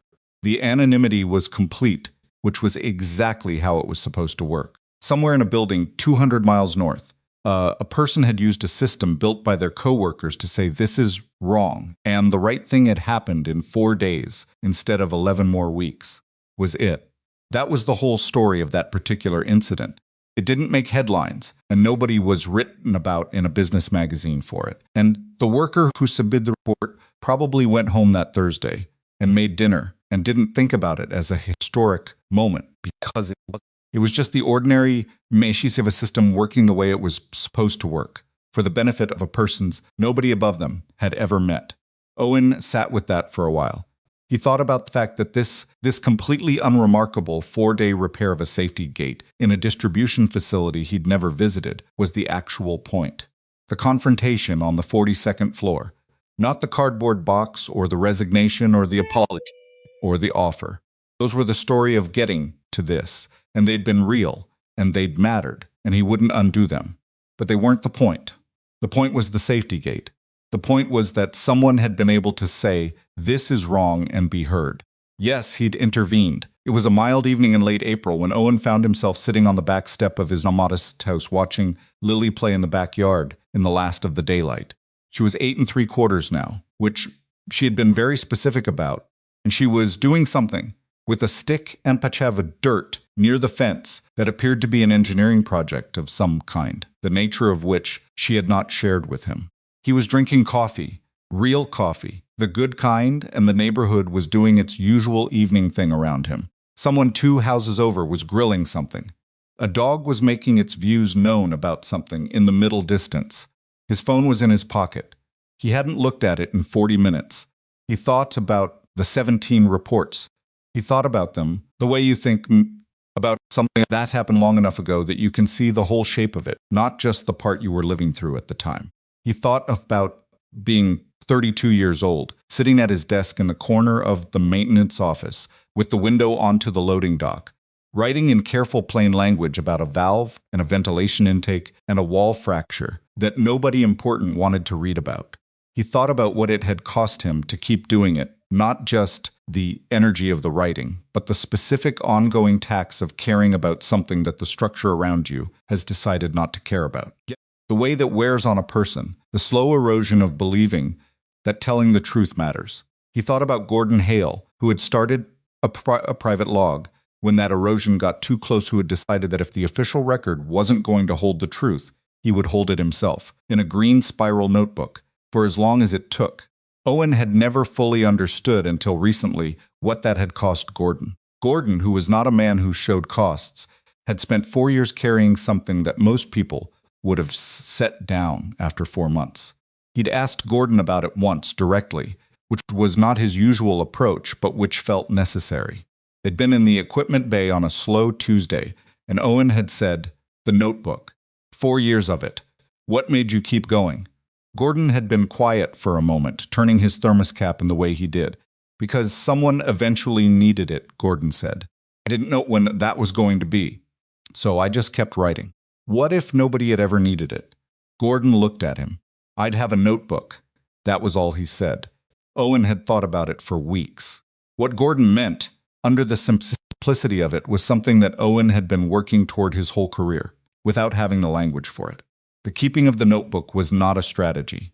It was not calculated to produce a result. It was the expression of a belief not stated, not argued for, just enacted. Daily, that accurate records of true things have value regardless of whether anyone in power ever decides to look at them. That integrity is not a means to an end. It is the end. The cardboard box in the garage was Owen's version of that, because it was heroic, because it was honest, because there had been a moment in a conference room when he could have chosen security over self-respect, and he had not, and that choice had cost him something real, and led, eventually, to something real in return, as reward, not as the universe balancing accounts, just as the consequence played out over time, of having been the person you actually are when the circumstances made it expensive, was not under any illusion that the story had a clean moral. Westhaven was still a billion-dollar corporation run by a 30-year-old billionaire who also smart and motivated, and also sometimes wrong and occasionally still a little too quick to let financial logic win arguments it hadn't earned. Celeste was better. She was genuinely, documentably better. He had the minutes from 7 months of operations meetings to prove it. Better was not the same as fixed, and he had stopped expect fixed because fixed was a condition that required permanence, and permanence was not how human institutions worked. What they did at best was get better, slowly and unevenly, and then get defended by the people who understood why better mattered, against the constant, gentle pressure of entropy and comfort and the desire to not have to think about the difficult things again. That was the job. Not fixing it, defending the improvement, showing up on Monday and checking the valve and writing the report and sliding the photograph across the table and saying, again, clearly, this is wrong, and having enough authority and enough backup that saying it changed something. Lily looked up from her project near the fence. "Dad, do you know how a mantis shrimp navigates?" "Tell me," he said. "They have 12 types of color receptors. We have 3. She pointed her stick at him. 12. They can see things we can't even conceptualize. What does that have to do with navigation?" She looked at him like he'd missed something obvious. "It means the world they're moving through is completely different from the one we see. Same world, different information."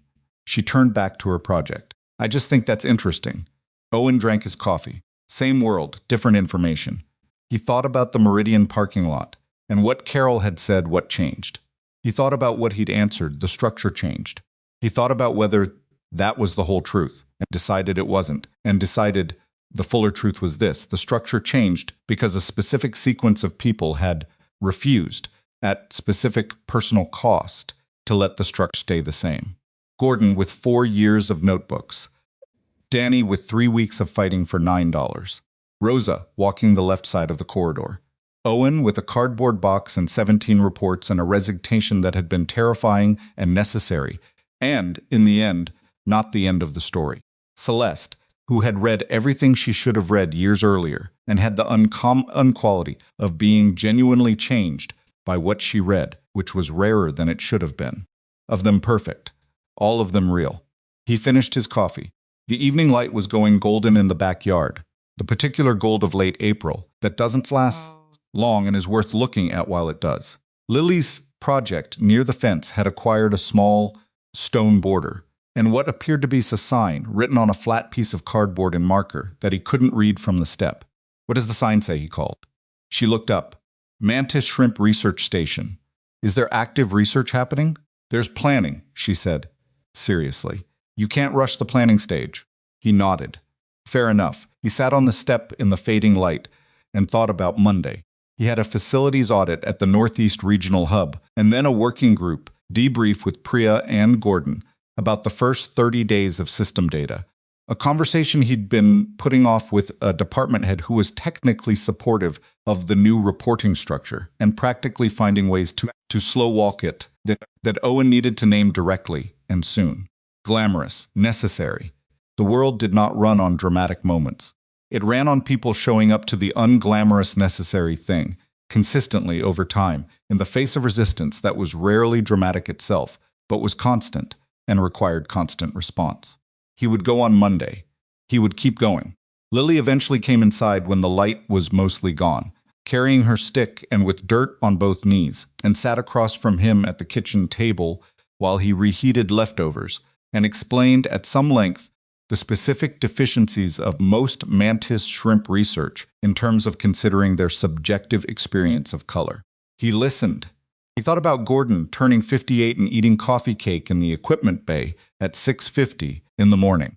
He thought about the anonymous report from the distribution facility 200 miles north and the safety gate that was now working correctly and the person who had submitted the report and gone home and made dinner.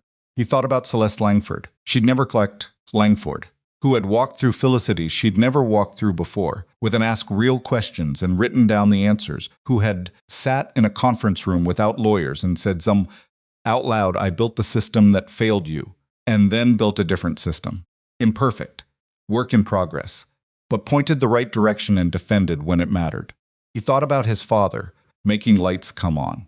He thought about the cardboard box on the garage shelf, folded and quiet, keeping its record. He did not think of it as a symbol of humiliation or of triumph or of anything large. He thought of it as the record of a morning when he had understood the difference between security and self-respect and had chosen at considerable personal cost to know which one he could live without. He could live without the security.